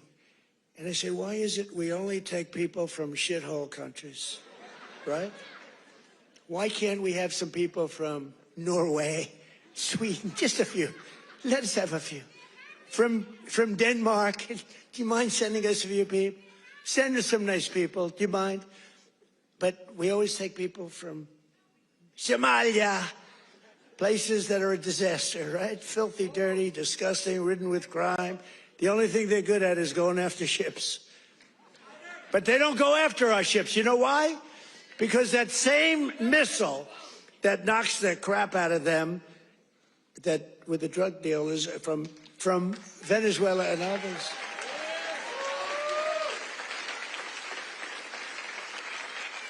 That same missile, think of it, from hundreds of miles away, we have the greatest military, we have the greatest equipment, we make the greatest equipment in the world. I bought more equipment. We rebuilt the military in the first term. Then Stupid Joe gave a lot of it to Afghanistan, but it was a lot, but relatively little. But we're still adding to it a lot. But I'll tell you what, that same, I'm looking at this big tough guy with the red hat on. I like that guy. But stand up, let me just see what you look like. No, nobody's going to mess with him. Okay. He's central casting. Thank you very much. Very good. I see he's enjoying it. I like people that enjoy things because you got to smile about this whole thing. But that same missile system that hits the center of everyone. Remember, every boat that gets hit, we don't want to do that, but every boat that gets hit, we save 25,000 American lives. Every boat. And when you view it that way, you don't mind. But we have that same system aimed at Somalia, and if they go and want to raid our ships, and not our ships, worldwide shipping, you know, they used to go and take the ships. When one or two of them get hit, they say, we'll pass. So we've cut down drugs, 94% coming in from sea. 94, right? 94%, Muser. 94%, Muser. That's pretty good. We're trying to figure out who the hell are the other 6%. They're finding it very hard to get people to navigate those waters. The problem is nobody wants to go fishing anymore either. They don't want to get in boats. They don't want anything to do with boats. I think we've destroyed the boat market. Other than that, it's been very effective. We've cut it down 96%. Think of that. And now we're going to do land because the land is much easier and it's even more prevalent. If you don't share our values, contribute to our economy, and assimilate into our society, then we don't want you in our country. We don't want you.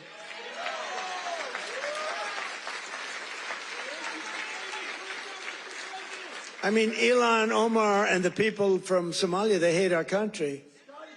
And they think we're stupid people, which actually, when they allow that to happen, they are. That's headed by Governor Walz, one of the dumber people around.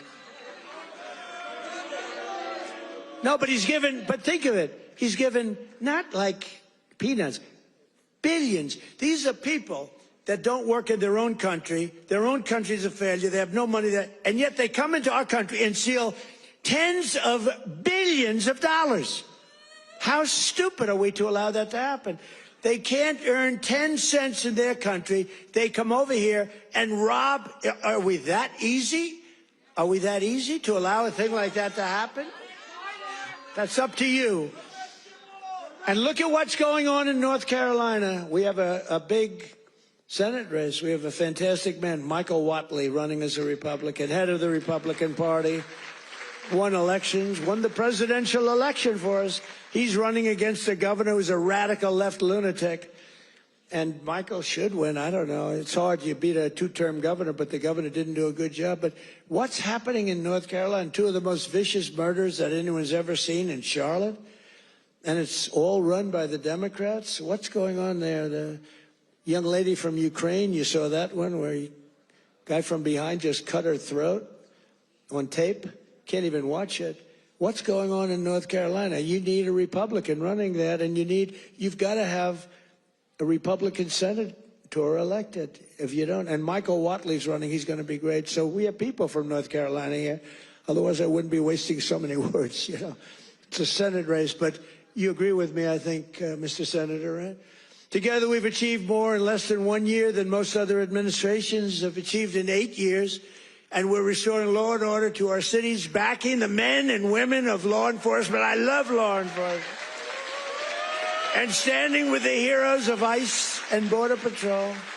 We've ended political correctness in our military. We've renamed the Department of Defense into the Department of War.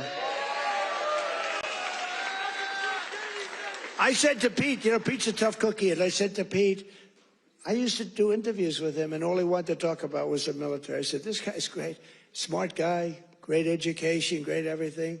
The press gave him a hard time, real hard time, but he's really proven to be very, very good, very, very strong. Young, strong, smart.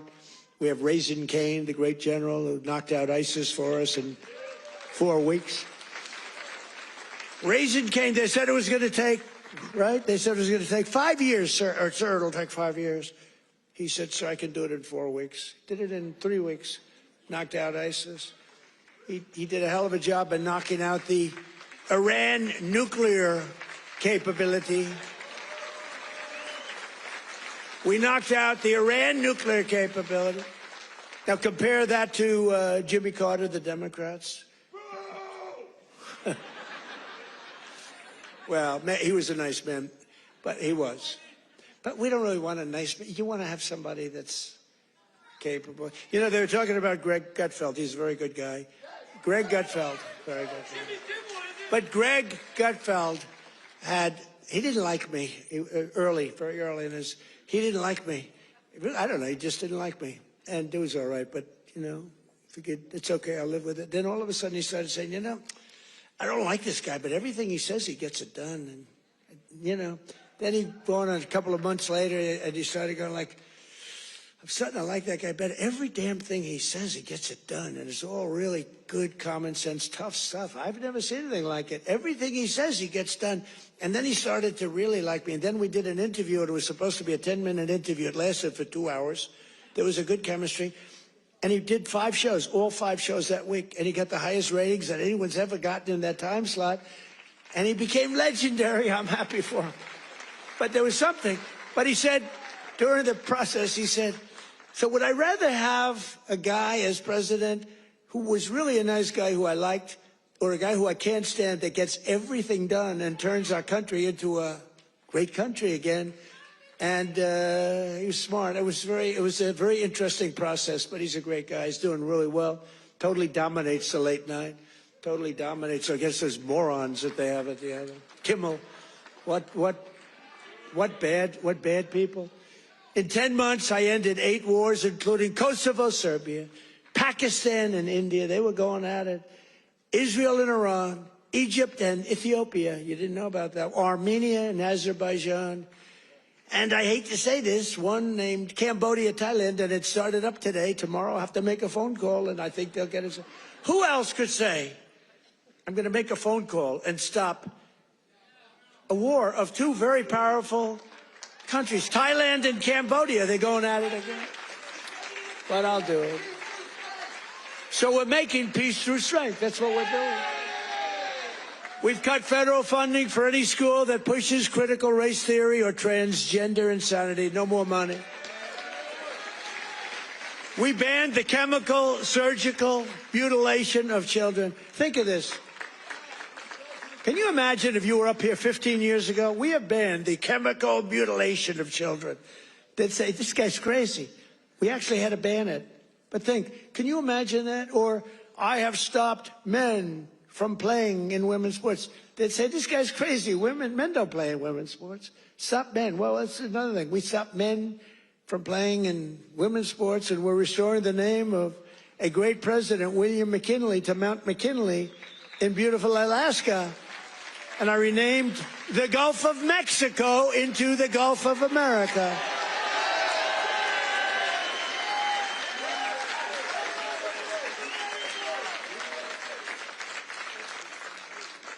So in conclusion, from the shipyards of Philadelphia to the steel mills of Pittsburgh, these are great places.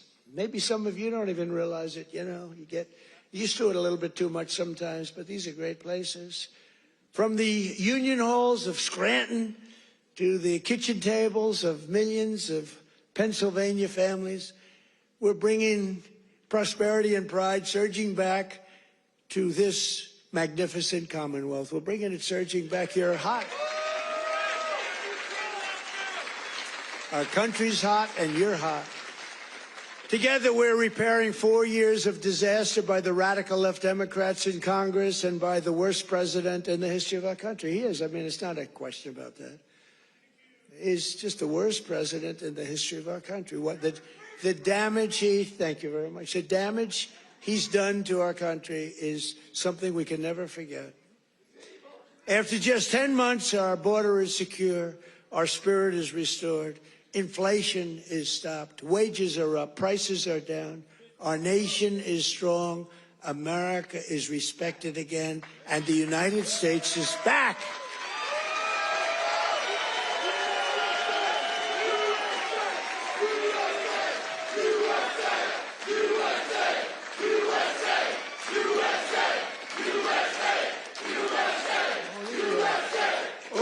People, right?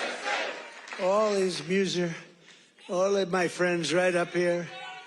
Every single, thank you very much. Thank you. Thank you. Appreciate it. He looks like The Rock. You look like The Rock. Stand up. Let me see what you look like. Yeah, look at that. The Rock would be very happy with that look. Every single day of this administration, we will keep on working for the hard-working American citizens, people that love our country. We will fight, fight, fight, and we will win, win, win. And with your help, we will make America powerful again. We will make America wealthy again. We will make America healthy again. We will make America strong again. We will make America proud again. We will make America safe again. And we will make America great again. Thank you, Pennsylvania. Thank you. We love you.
Thank you.